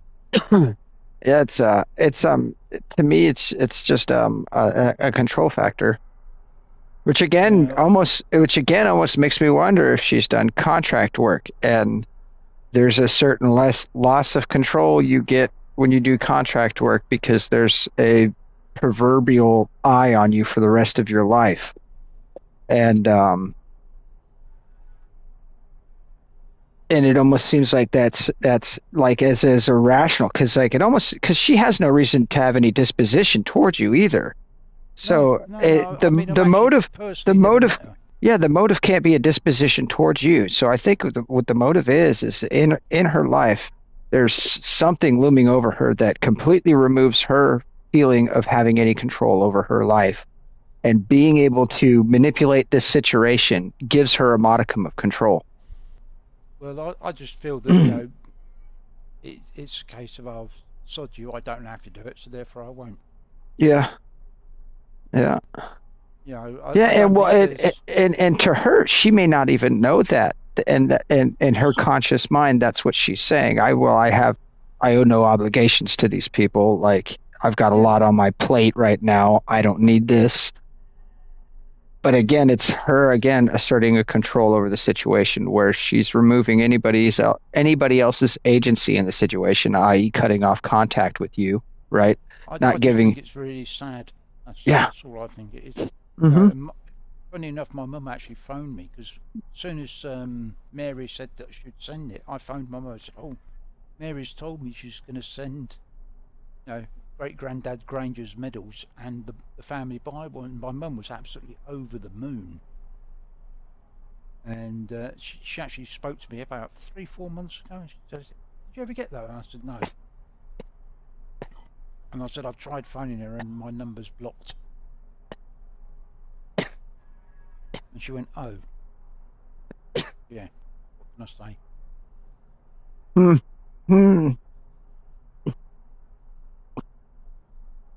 Might have to use some of my assets in the intelligence community. Maybe I can reach out to her when I go to visit friends in Texas. I personally wouldn't bother, mate. I think Yeah. it's a done. I think it's a done cause. To be honest with you, I mean, yeah, you're more than welcome to try. I'll even give you the address and everything Hmm. and the phone number. But yeah, I Yeah, just think you know, at you the know, very I least, just I think could she's. try. I could try. If you want to, it's a lot. I mean, because I am planning on going to Texas and everything. I'll be Yeah, I like, mean, you know, listen, I'll make it whatever. easy for you. Just, I will come and take them, and then you won't have to worry about delivering them or anything. Like, I will pay for the cost to ship them because I know you'll reimburse me. Oh yeah, I will. I'd give you the money back straight away. Absolutely no problem.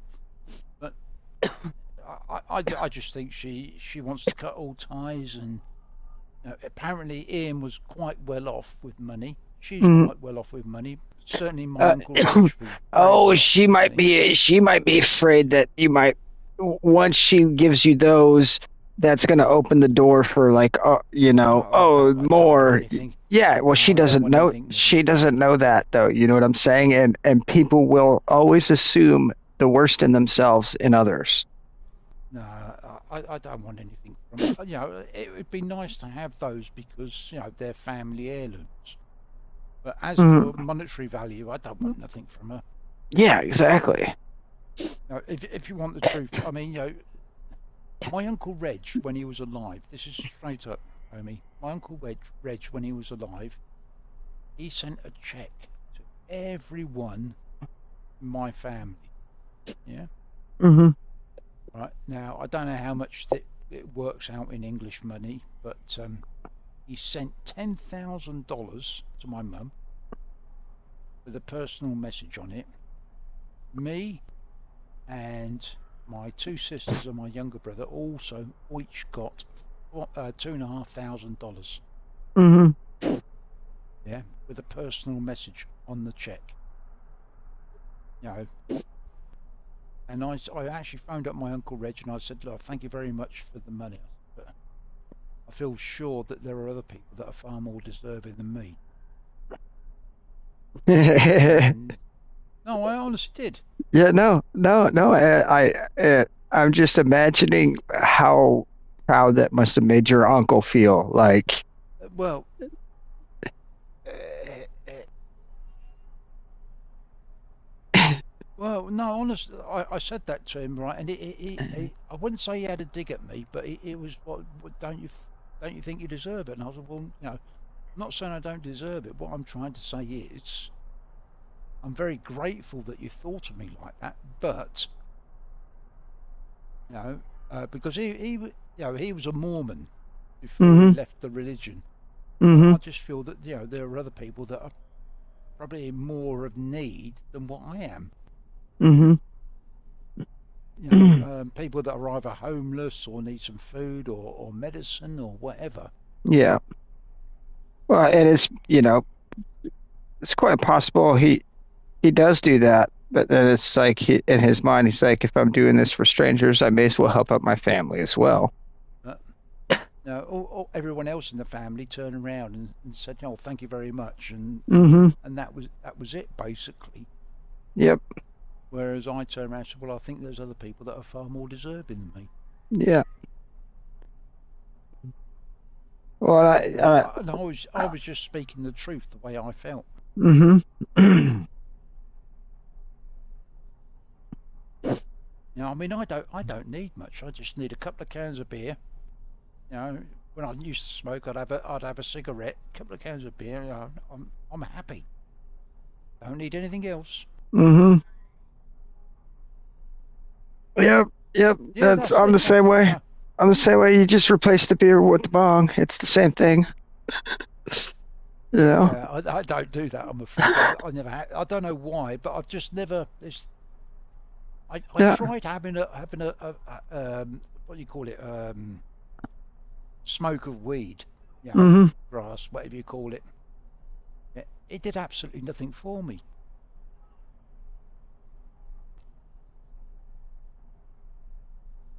No, no, I got it actually from my sister. She mixed it with that resin stuff. Yeah, but it just didn't do anything for me. I didn't feel any different. I, It's I, it's I it's you know, not but it's not uncommon actually for people's first time to not feel anything. Because I remember when we smoked out my friend Jennifer Eslava. This was in high school. She'd never smoked before. And me too. The first time I smoked, I didn't necessarily feel anything any different at all. But then I didn't have the munchies or anything. I was thinking, the what's second what's time, the big deal? well, and I've never got the munchies. But I've never been ruled by my stomach. I've since I was a kid, like I was, I would be mid feeding, freaking, I would throw away a boob or a bottle just to chase a butterfly or whatever goes by. I've always had a shit attention span. Like, yeah.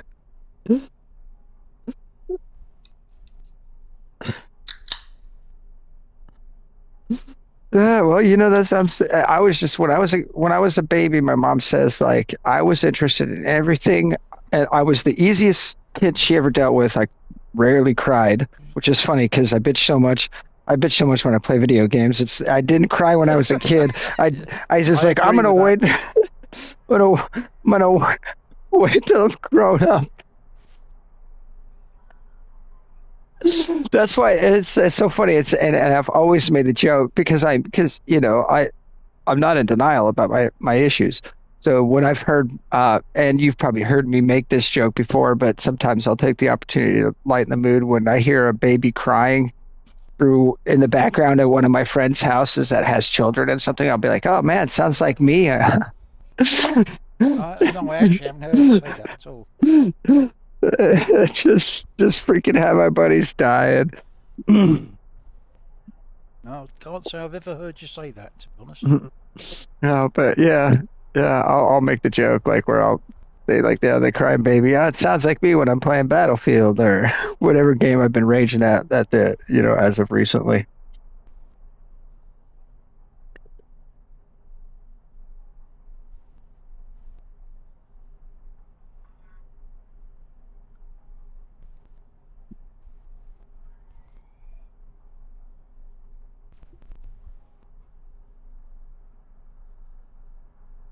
Oh, so Andy, I I took a fun approach with a issue I was having at work Hmm. because I've been I've been trying to use like balance because humility doesn't remove confidence, right? It's something that's it's an interesting aspect. I'm on this weird humility fix lately because I think it's like foundational to all positive traits, right? Someone that Yeah. is charitable starts by being a humble person, right? You can't really be charitable without being humble. It's just it honest charity, of course. There is a prideful, boastful, public form of charity that is completely lacking in humility. It's more like a flaunting, yeah, yeah, exactly. But like true charity. So like all these things stem from humility. Like you look at some of the really good athletes that are at the top of their class in a lot of games and a lot of sports and things, and the ones that really excel are really humble, very gracious. Um, I remember, like, interviews with like Cristiano Ronaldo when he was at the top of his game and the level of humility that he approached the questions and in which he conducted himself with was top class, and that was indicative to me of how he reached the heights of his success. Was Hmm. he would never be capable of being that exceptional of an athlete had he not had the humility to tell himself that I'm not the best. There are plenty of people, and if I want to compete with these guys who don't work as hard as I do, because that's the other, that's the, it is when you practice being humble, the fruits of humility are constantly tempting you with arrogance and pride because it produces such good fruits. You become very exceptional at whatever it is that you're using humility to approach. and and so it's easy to gain the fruits of humility for a while, but then eventually become an arrogant bastard after you've attained all those fruits. And it's very unique when you have somebody that at hit, and those are the ones I think that above their peers, in the realm of people who are already exceptional athletes, because you can't really become a pro athlete if you're not within a high exceptional, athletic state. Yeah, Um, of course. so when you're at the top of those tiers, again, there's two traits that predominate. They're either very humble or very arrogant. It's funny because again, it's like they get to a certain point. So I think it's unique when they turn out humble still at that top level, at that top performance level. And those are the guys who will eventually outperform the ones who are arrogant. The arrogant ones are often like Unfortunately, prone to. there's quite a few people that sort of think they're at the top level of their game, Hmm. and they are extremely arrogant, Hmm. and Hmm. they think they're untouchable. Yeah, And exactly. uh, I, well, Hmm. I do enjoy watching their downfall because I like to say, well, that taught you a bloody good lesson, boy Yep. or girl, whatever.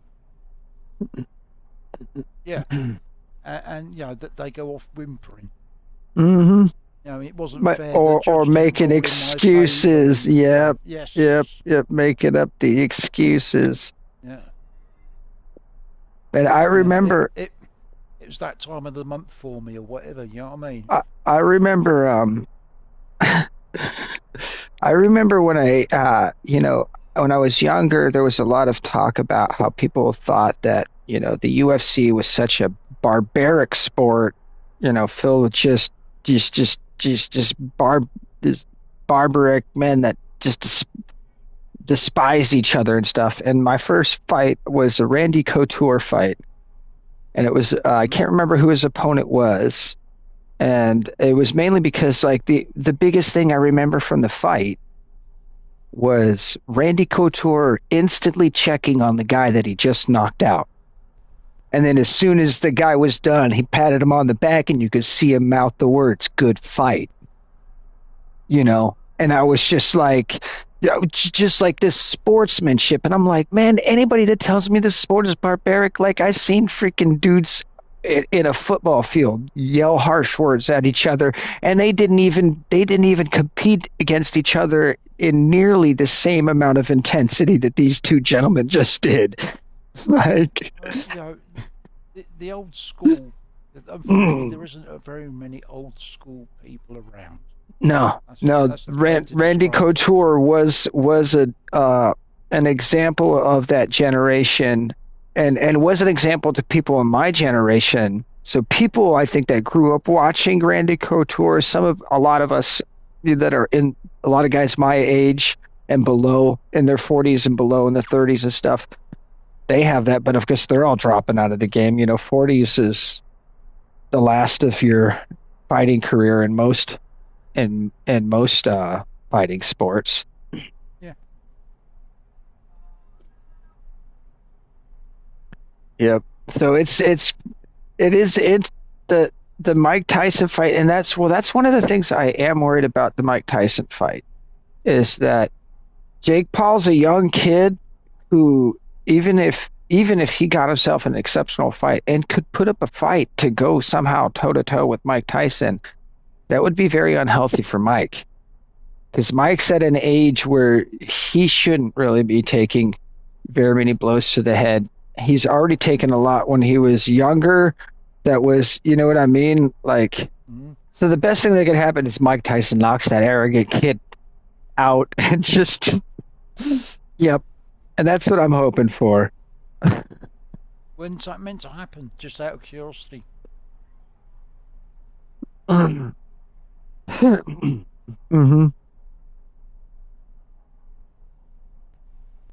Yeah, he can't do a long fight. hmm hmm hmm Uh, but I'll be honest with you. My brother, my elder brother, hmm yeah, he boxes, yeah, and no end of conversations I've had with him. He's always said to me, Andy, you never, when you fight someone, never go for the face. Never. The reason being, he said, the face makes a bloody mess. That's fine. Yep. Yeah. You go for Destroy the the body body. shots. You go for the He said, body shots. destroy the body. He said, if you can hit the body and destroy the body, like the head will fall. Yep. Yep. Well, and the thing is too is it's someone, if you're close enough to hit him, just barely hit them in the body, and you're not going to be able to hit them in the head because they can lean back. So you're better off hitting them in the body anyways, because they're going to duck back and then closing the distance again, go for those That's what body he's always shots. told me. I mean, Yeah, my brother, my it actual makes elder perfect brother, sense. It makes perfect sense. could have gone professional any time he wanted.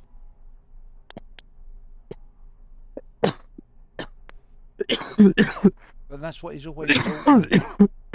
Destroy the body and the head will roll. But don't Mhm, bother with the head. It's you know, you see blood all over the head and everything. He said that's just, mhm, yeah, it's just, what's the word for it? yeah. It's superficial. It looks good, but it Mhm. means nothing. Well, yeah, that, and not only that, but continued blows to the head. I mean, well, you could still rupture an organ too if the person's not ready, but most people tap out. They don't have the pain tolerance to freaking take that many body shots. Yeah, but that's what that's what my brother's always said. Destroy the body. Like, you could see it Destroy the. if you watch a lot of freaking boxing footage, you'll see the wince when they start getting after a couple successive good body shots and they go in for that third or fourth and they land it good, and the guy's trying to defend his face, and that wince, bro. And that's a professional seasoned fighter that has a bunch of muscle built up to freaking strengthen that region. But oh my God, if he's wincing, bro, most human beings would be crying and going to the hospital.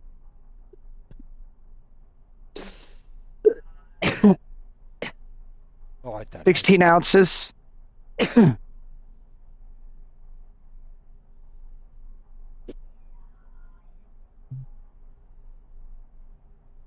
Yep. But I think 16 ounces I think is heavyweight gloves, and then for lightweight, for middleweight you have 14 and lightweight's 12. I think is how it goes. Mm-hmm. Mm-hmm. Hmm. Yeah, Bill, because you start to multiply it by the velocity. Mm-hmm. Well, well, when I was in the army, right, they have the boxing match, yeah, Mm-hmm. and I just got, I went to all the training sessions because, well, have to, Mm-hmm. truthfully, yeah, and Corporal turned around to me and said, Anderson, what will you weigh? And I went, oh, I weigh approximately so. Right, you'll do. In the ring now, you're fighting, right? And I went, and they put these gloves on me, and I believe they were 16-ounce gloves, right? Mm-hmm. Each round, as an amateur, can only be 1.5 minutes long. Mm-hmm. Yeah. And I'll tell you what, it was one of the longest 1.5 minutes in my entire fucking life. Oh yeah. Right, and at the end of 3 rounds, right, my arms were literally hanging down by my sides with these gloves. Yeah. I won them. I won the match. I did win the match, but my God, you really don't know how much it takes out of you. Yeah. Oh yeah. Well, yeah.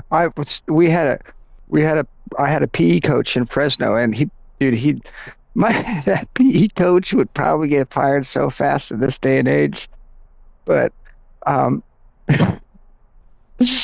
dude, what this if he caught kids on campus trying to fight, he would take them to the principal's office, take them over to the wrestling room practice where we had the wrestling mats down, and he'd throw them a pair of 16-ounce gloves and say, "Go ahead. Go ahead. You guys want to fight so bad. You guys want to fight so bad. Let's see you guys fight. Let's see how you." And these kids would go out there and just swing like wild men for like the first 15, 20 seconds. Yep. And because like Andy was saying, not even a full round, it would take these kids before they couldn't hold their arms up with those Yeah, gloves in their the hands. gloves are so And they fucking were heavy, just man. like leaning on each other, just talking shit. Like, fuck you. I mean, I can remember walking up to the guy.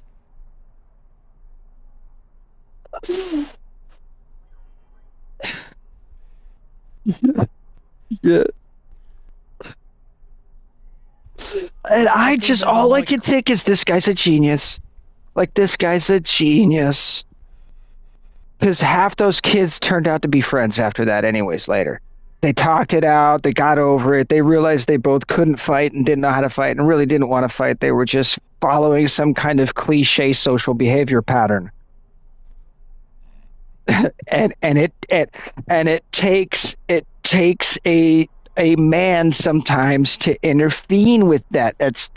You have to have this completely masculine response sometimes for boys, and you can't take this sensitive lady approach, or you've got these people who are out of control, like that are robbing stores and freaking beating people up and yelling and screaming and acting out because they didn't get checked on.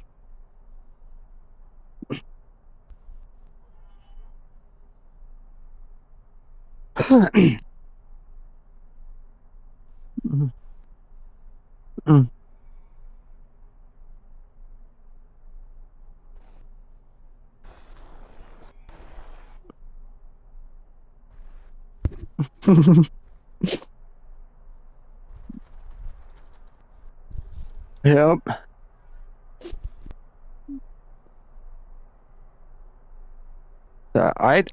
I knew my brother was going to be a scrapper when when I was like I must have been in fourth grade. So my brother's 4 years younger than me, so he was in kindergarten.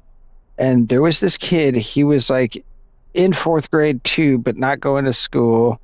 or like fifth grade or something. I think he was like a little, yeah, he was a little older than me. He was like 11 years old. My brother was like, so he's 11. I must be like 10, 11. So my brother's like 5 or 6. Bro, he was like, my brother's like, was like a 5, 6 year old caveman child, like raised by wolves. Okay. Because he found out that this 11-year-old kid was, because he saw the kid freaking playing the thing where a chicken on the road with the cars. He was like, let's go lay down on the street and play chicken on the road with cars. And freaking my brother's like, what? He's like, yeah, yeah. And freaking the kid was saying that he'd done it already a couple of times, and my brother found out. And he was like, "That's fucked up. You're gonna get someone fucking killed." And he's like, "What are you gonna do about it?" My brother just fucking caveman fucking jumped his ass, bro. Like freaking just jumped on him, freaking folded him. He was on the ground and just freaking started pounding him. And the kid's mom sees it. She all intervenes and like. Oh yeah, not only that, the kid would smoke cigarettes and try and get younger kids to smoke cigarettes with him. Offer cigarettes to like kids like under, he was like 11, so my brother and like 5 year olds, and said my brother didn't like that either. So anyhow, the mom freaking saw my brother whooping his ass, tried to intervene, and then she finally she grabbed my brother's arms and stuff. I told her to lay hands off my brother, but she was like freaking pushing me back. She's like, well, I'm like, you need to, I'm like, I'm going to go tell my mom. She follows me. She's like, I'm going to talk to your mother. And she explains to my mom what my brother did. Like, your boy jumped on my boy and was punching him violently. He's viciously attacking my boy for no reason whatsoever. Like, and my mom just played it cool for a second. She's like, oh, I'm so sorry, ma'am. I apologize. That's I'm sorry you feel that way. And because and I was like, that's a weird way to put it, mom, that you feel that way, instead of saying, and lets my brother in and gets my brother's side of the story after the yelling and screaming, like, can't talk to, get a word in lady finally left the front door. And as soon as my mom found out my brother whooped that kid's ass for acting the fool, my mom was like, you're a good boy, and like called the freaking apartment manager and told the apartment manager about that kid's son giving cigarettes to the kids and all that. And had the apartment manager talk to that lady. So, and I guess they did, because she never talked to us. Because I think that was another thing. He's like, hey, we don't want you going over, bothering these residents anymore. And they When I probably was like at my parents because they paid rent on time. when I was at school, yeah, the school down the road, Hmm. was a grammar school. They had a kid doing chicken, yeah, Hmm. and a group of them were doing it. Hmm. I mean, I didn't see this, so I'm relating exactly what I remember being told to me. And they had a group of them doing chicken in the road. Well, one of these lads ran out across the road. He got clipped by a lorry, which was an 18-ton lorry. Oh, He span wow. around. He span around, fell down, and the rear wheels of the lorry went across his head. We were told, and how much of this is true, I don't know. But I can tell you that the bus that I used to catch to school had to take a different route home. They were literally scraping his head off the floor, off the road with a Hmm. shovel. Oh, yeah. It just went splat. Yeah. Yeah. Oh, yeah. And then there's a there's a well, it's kind of this like the like from like if you want to approach like a lot of the Bible stories from a metaphorical standpoint, right? The temptation that freaking Lucifer offers Jesus, um he says, hey, you're the son of God. If you're the son of God, why don't you just jump off this mountain and have your angels freaking come and save you and basically tempt fate. Tempt, if you're so destined, push your destiny to the limits. Yeah, yeah. And that's kind of that rebellious behavior that children partake in when we do dangerous things. We're kind of But testing the I limitations of never our went limb and played mortality. chicken. No, no, neither did I. That was just, to me, it's a dumb game. You're forcing somebody else's Yeah. hand, and you don't do It's like that. You playing don't Russian force roulette some. with a 9mm pistol. Well, it's not only that, but it's like playing Russian roulette where the gun is a living person and it's an unwilling participant. Yeah, but the 9mm pistol, mate, a pistol just Yeah, reloads and reloads and reloads. yeah, yeah, It's not even a revolver. yeah, yeah, You exactly. have no chance. Hmm. And something like that never even crossed my mind as a kid. Yeah, yeah. Now you see why my brother got so upset when he found out that kid was playing chicken and was getting the other kids to play chicken in the road, and why Yeah. he beat No, the no, crap out of them. I understand. Yeah. Hmm.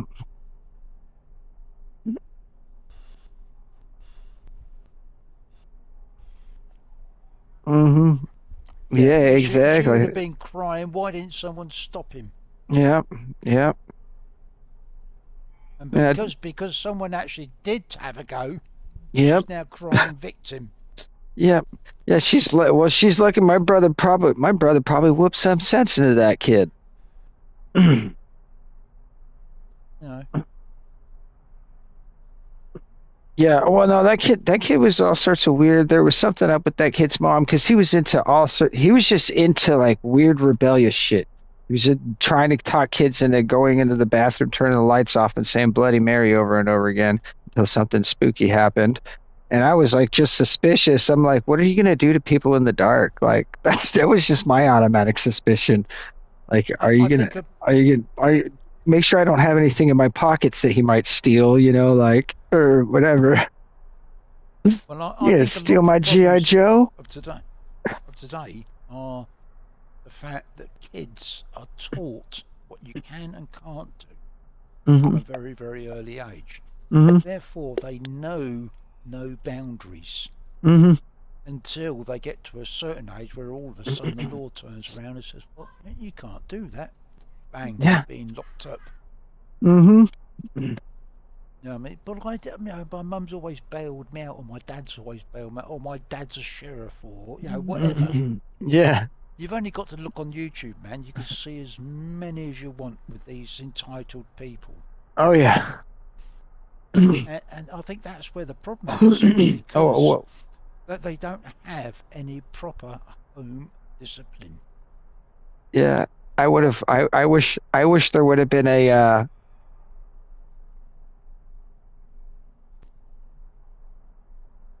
Yeah, Yeah. yeah, no. There's a difference between hitting a child for the sake of hitting them and smacking them for discipline. Hmm. Yep. Yep. Right? And anyone that wants to just hit a child for the sake of hitting a child is wrong. Yep. Anyone that smacks a child but purely for discipline, yeah, then yeah, I'm for it. I mean, Adele, yeah,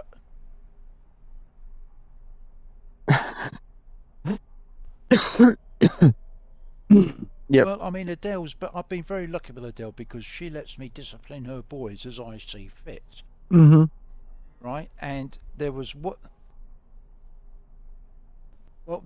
day her eldest boy was sitting on the floor watching TV, and the younger one walked up and kicked him right in the back for no reason whatsoever. I I shot off the sofa and gave him one right on the back of the arse. Right? No, honestly, I did. Yep. And he just looked at me. He was so shocked he'd actually been smacked. Yep. But But he knew he was wrong. apparently, his dad, right? All he had to turn around and say was, "Louis, turn around," and his dad would turn around and have a go at Louis. Didn't matter if Louis had done it or not. Hmm. If Louis does this, Louis done that. Hmm. And he learnt very quickly with me That doesn't wash. Yeah. Right? And I actually asked him, I said, why do you always turn around and say your brother? Because I knew I could get him into trouble. That's what he actually said to me. Yeah. Yeah. And so Because I knew I could get him into trouble. you correct that behavior when he was young before he would be someone's coworker and become the coworker that nobody ever wanted to work with or be the squad mate that nobody could depend on because you know what I mean? And now you exactly. And now you correct that behavior. You give him a correction now. Yeah, I took no pleasure. I'll be honest with you. No, The only no, time I've nobody actually had does. to smack him, the No, only time. no, because And but I've known, there was a certain instinct that compelled you to do it beyond just the like I need the correction. Like there well, was an I mean, instinctual. There's something more here going on than him just kicking him. Like what's this behavior? I'm yeah. gonna get it out of him.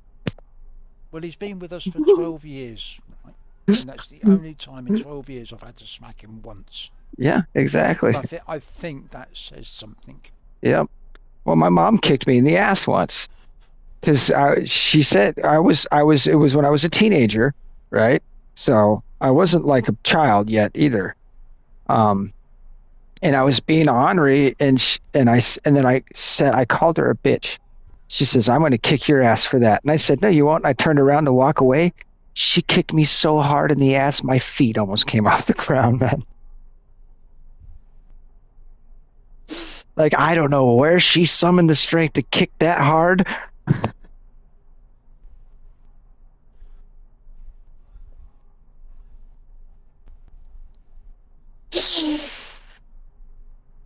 I can't honestly remember how many.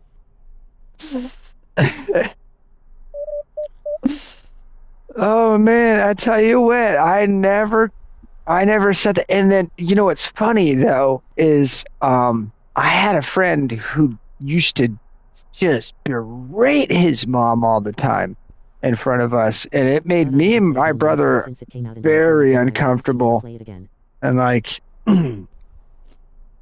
I told him, it's like yeah. You're enjoying this, aren't you, Carla?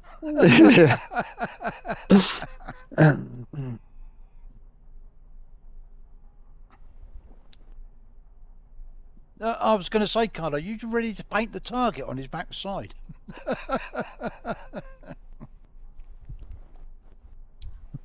Yeah, it wouldn't surprise Right here. me.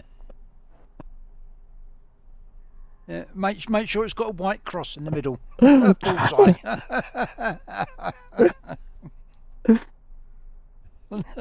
Oh yeah, that's right. I got my yummy.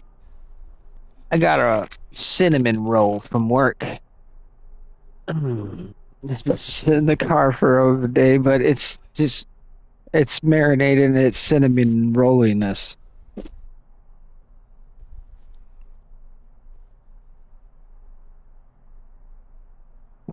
Not really today. It's a little overcast. Of course, this could be a marine layer. It's not. It's in Washington. It's not uncommon for like every morning. Well, not in the whole state of Washington, but in the Puget Sound area where I live, because it's just like most land masses are like these almost qualify as an island bits of land that just stretch out into a large inlet from the ocean. And so all that water in the summer will bake off.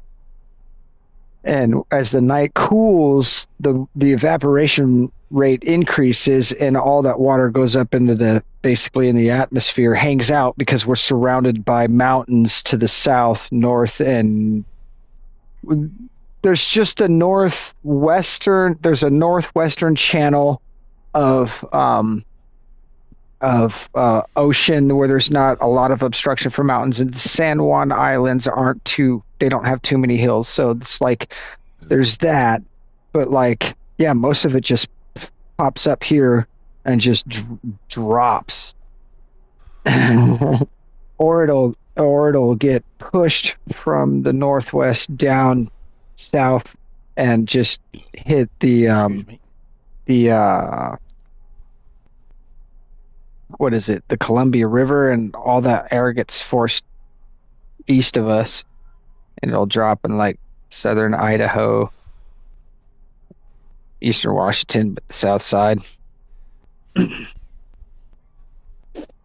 Yeah, it's called we call it the marine layer and burns off by noon most days.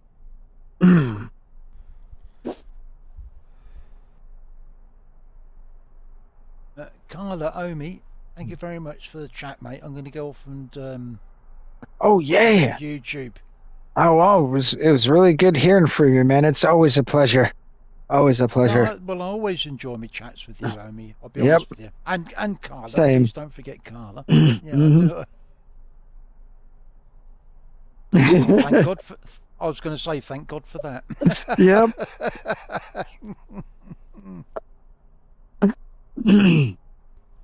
Yeah, lovely, lovely to catch up with you. Yeah. Yeah, I will do. I will do. Right. All have a good day and or a good evening. Yep. Yeah, and Yep. stay Please pop safe, in mate. anytime you want. Anytime you see us on and you want to come chat, Oh, yeah, you'll yeah, never oh, be yeah, an of interruption. course. You're never Yeah, an I interruption. always do, mate. Always Good. do. Good. I'm like a bad penny. I keep on turning up. Sounds good. You take care. Good Yeah, night, you as well, everyone. my friend.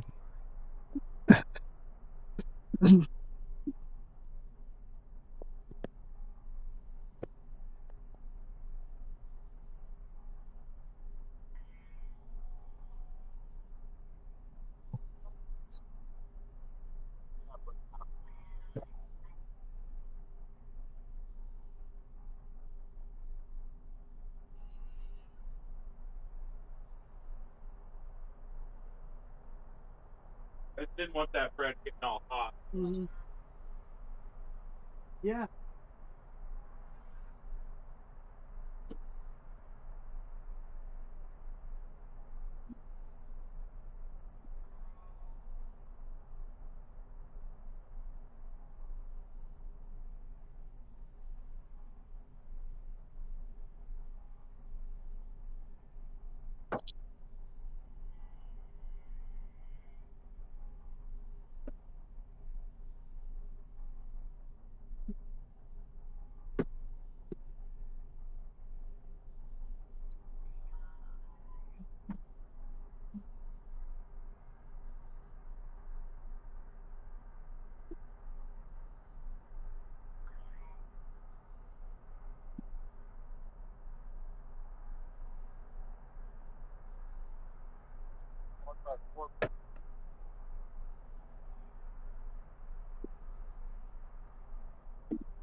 What? What's up?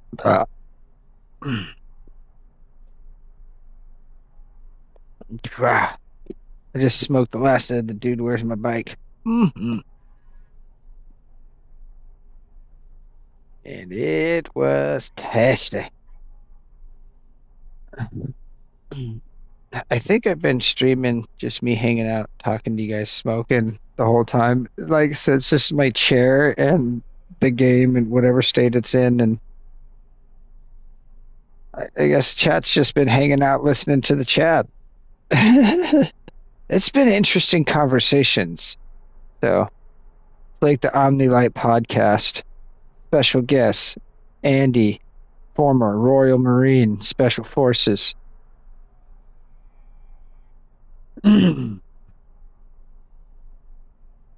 Yeah, Andy's former military. He's a fun guy. Real interesting, real interesting guy. Likes to, like you said, he likes to come hang out and chat, like you guys saw. I'm playing some. What am I playing? No Man's Sky. Yeah, dude, the graphics on this game are awesome. Oh wait, I'm outside.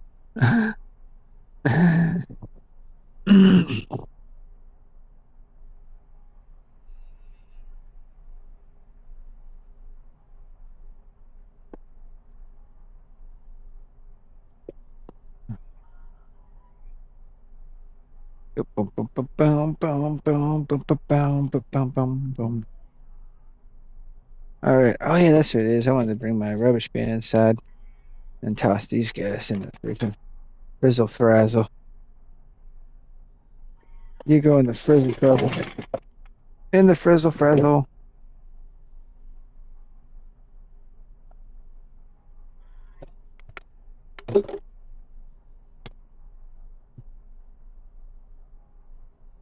In the frizzle frizzle.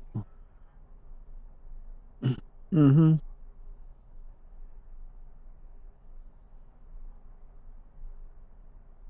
Yeah, yeah.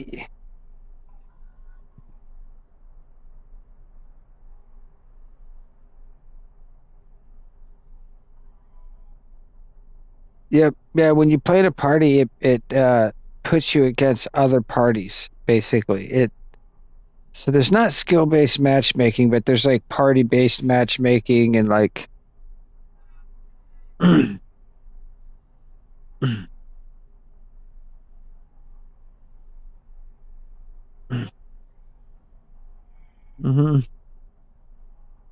hmm Yep.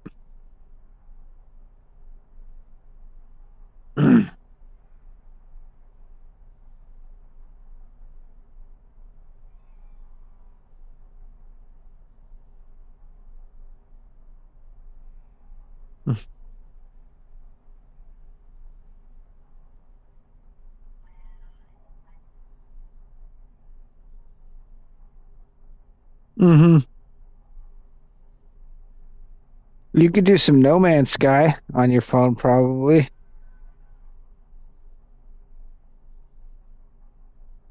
Oh yeah, okay. How about some? Oh, I don't know. 7 Days to Die might be too intense too. I don't know.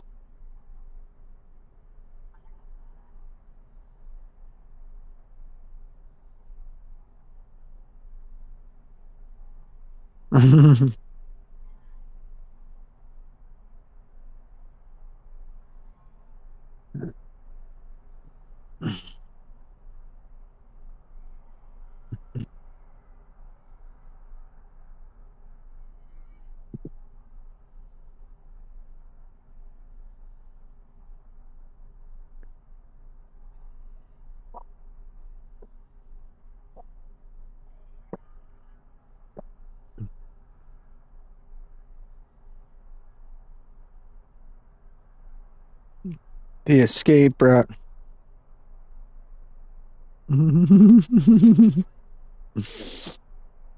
As soon as just like blow shit up, it solves everything.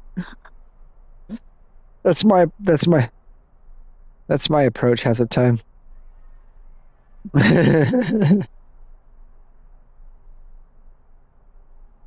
Wait, are you doing the are you doing that are you doing that one island survival map? Shatter, is that the one you guys are on? Yep, I remember that. I remember when you started making that, doing a couple test runs with you while you were still tweaking it.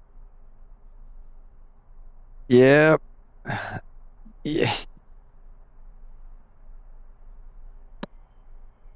I remember because I did the same thing as Zuda.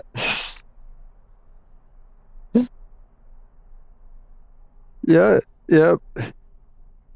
It's, it's,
In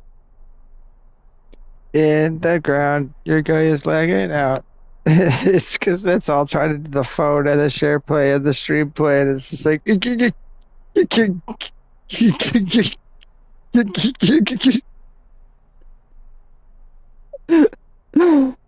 that's just funny. Hmm.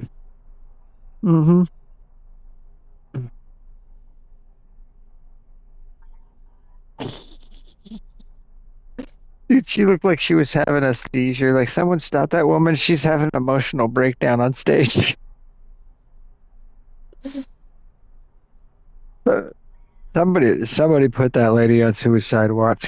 It's a real bad one.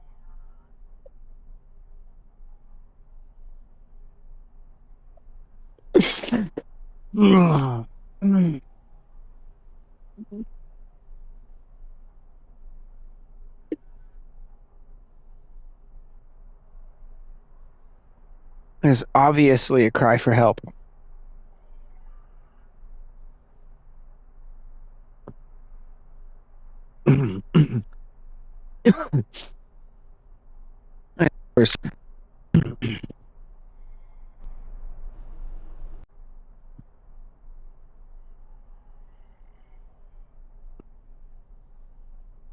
Of course, to that is always, you need Jesus, lady.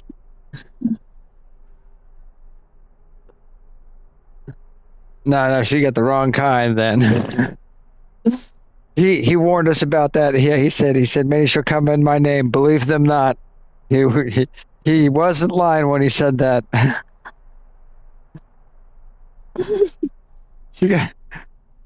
She got she got diet Jesus. She asked for Jesus, but she got diet instead.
Whoa,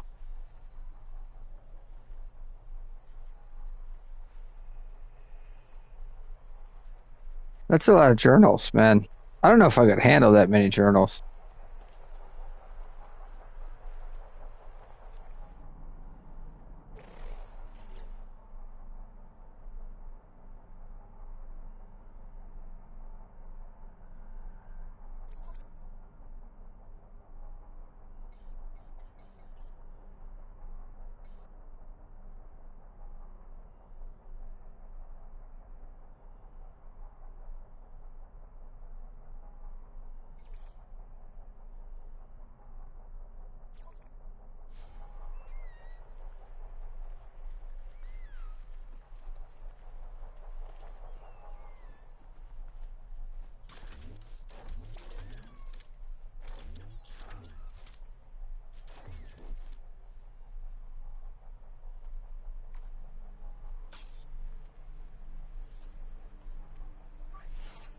No, Technology recharge. whew, that was the toke break of toke breaks, man. I like to thank Shadow Man and Zuna for being here during my toke break, making it an awesome toke break.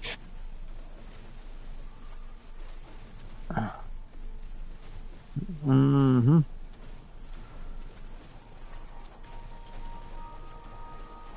Mm-hmm.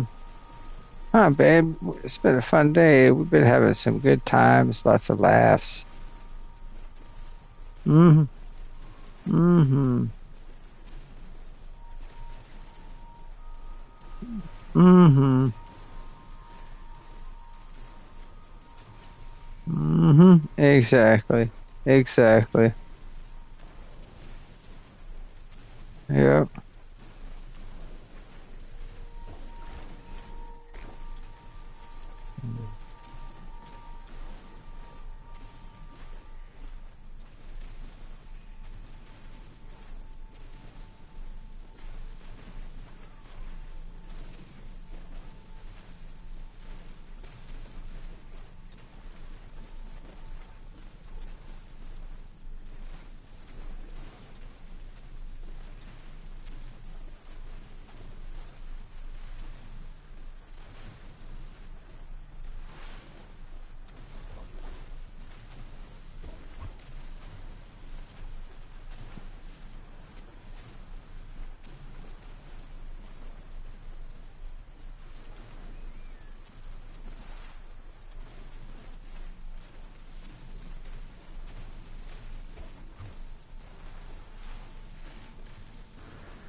Ow. Oops.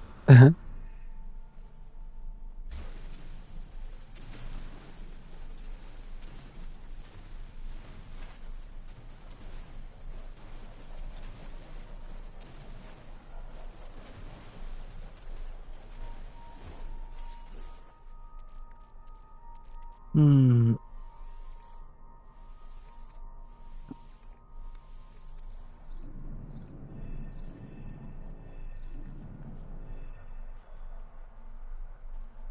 There we go.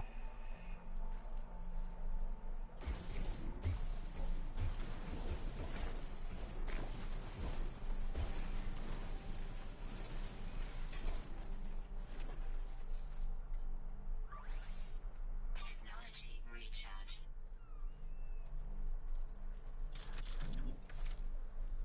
All right. We got that. Resource.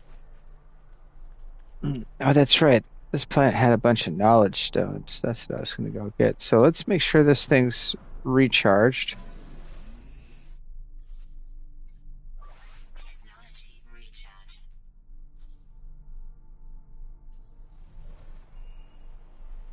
Mm,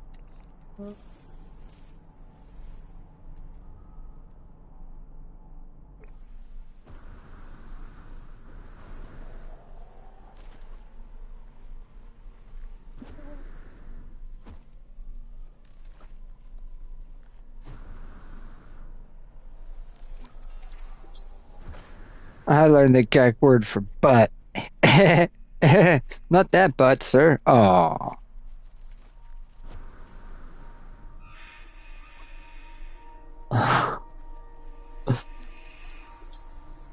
good. I learned that would have been funny if I would have learned them in the other order. Good butt. Oh, low ammo. Oh, I don't have enough ammo to deal with this guy right now. We're just gonna go over here and hang out. Honestly, we need to go back to my home base, teleport there, and start managing my inventory. Upgrade my ship or something. I don't have enough room in my inventory for freaking walkabout. It's always good to have lots of room in your inventory when you do walkabout.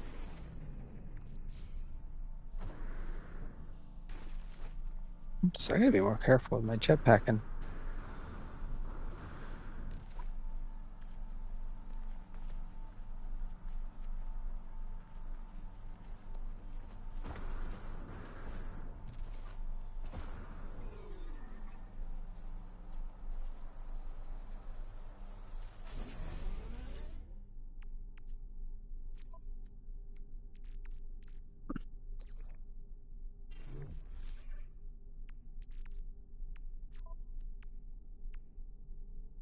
Gold ferrite, paraffinium, oh, components.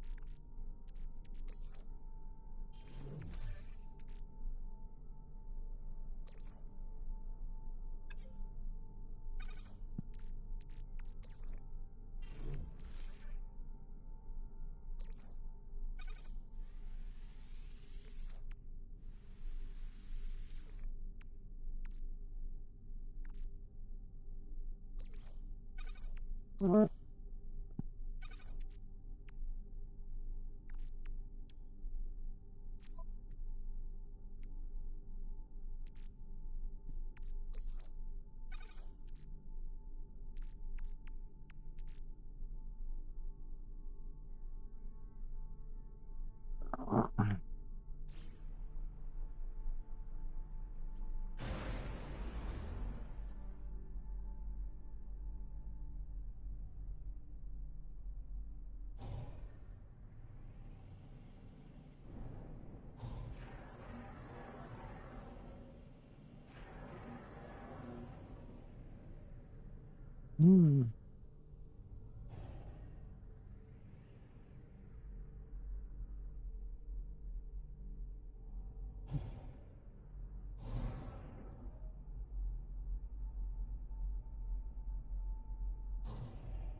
Upside down face growing hard.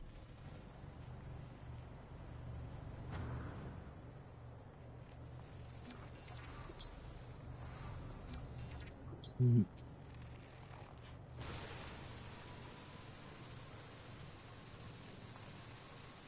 Been a nice happy day.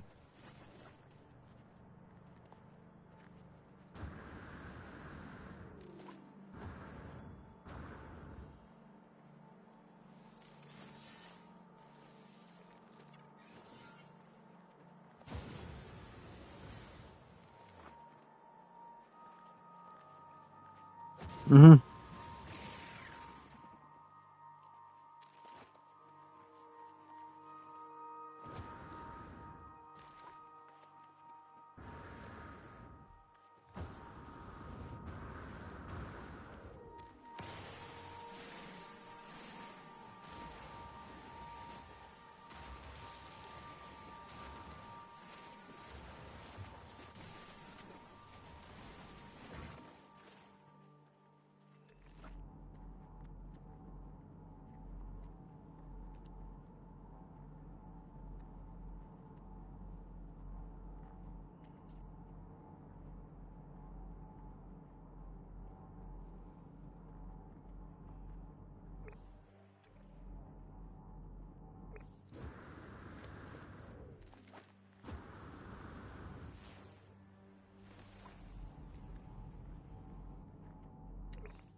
Hmm.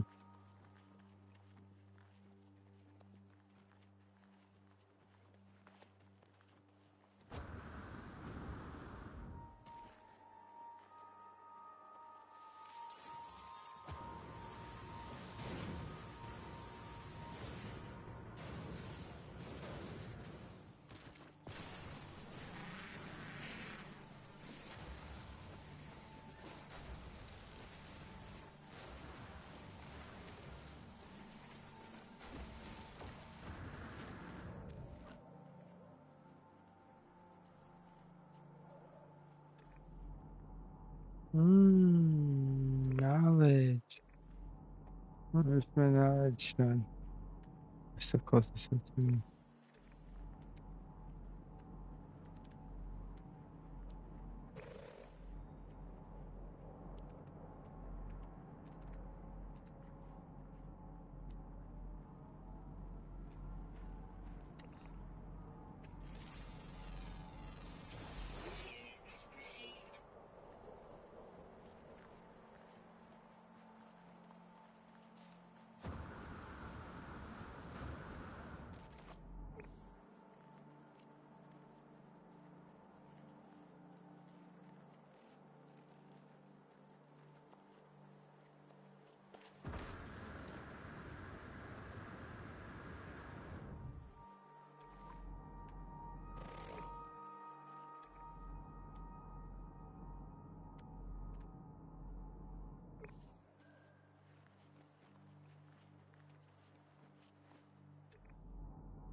Hmm.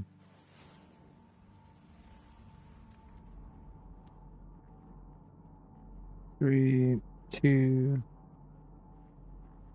three.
Choo, choo, choo, choo, choo.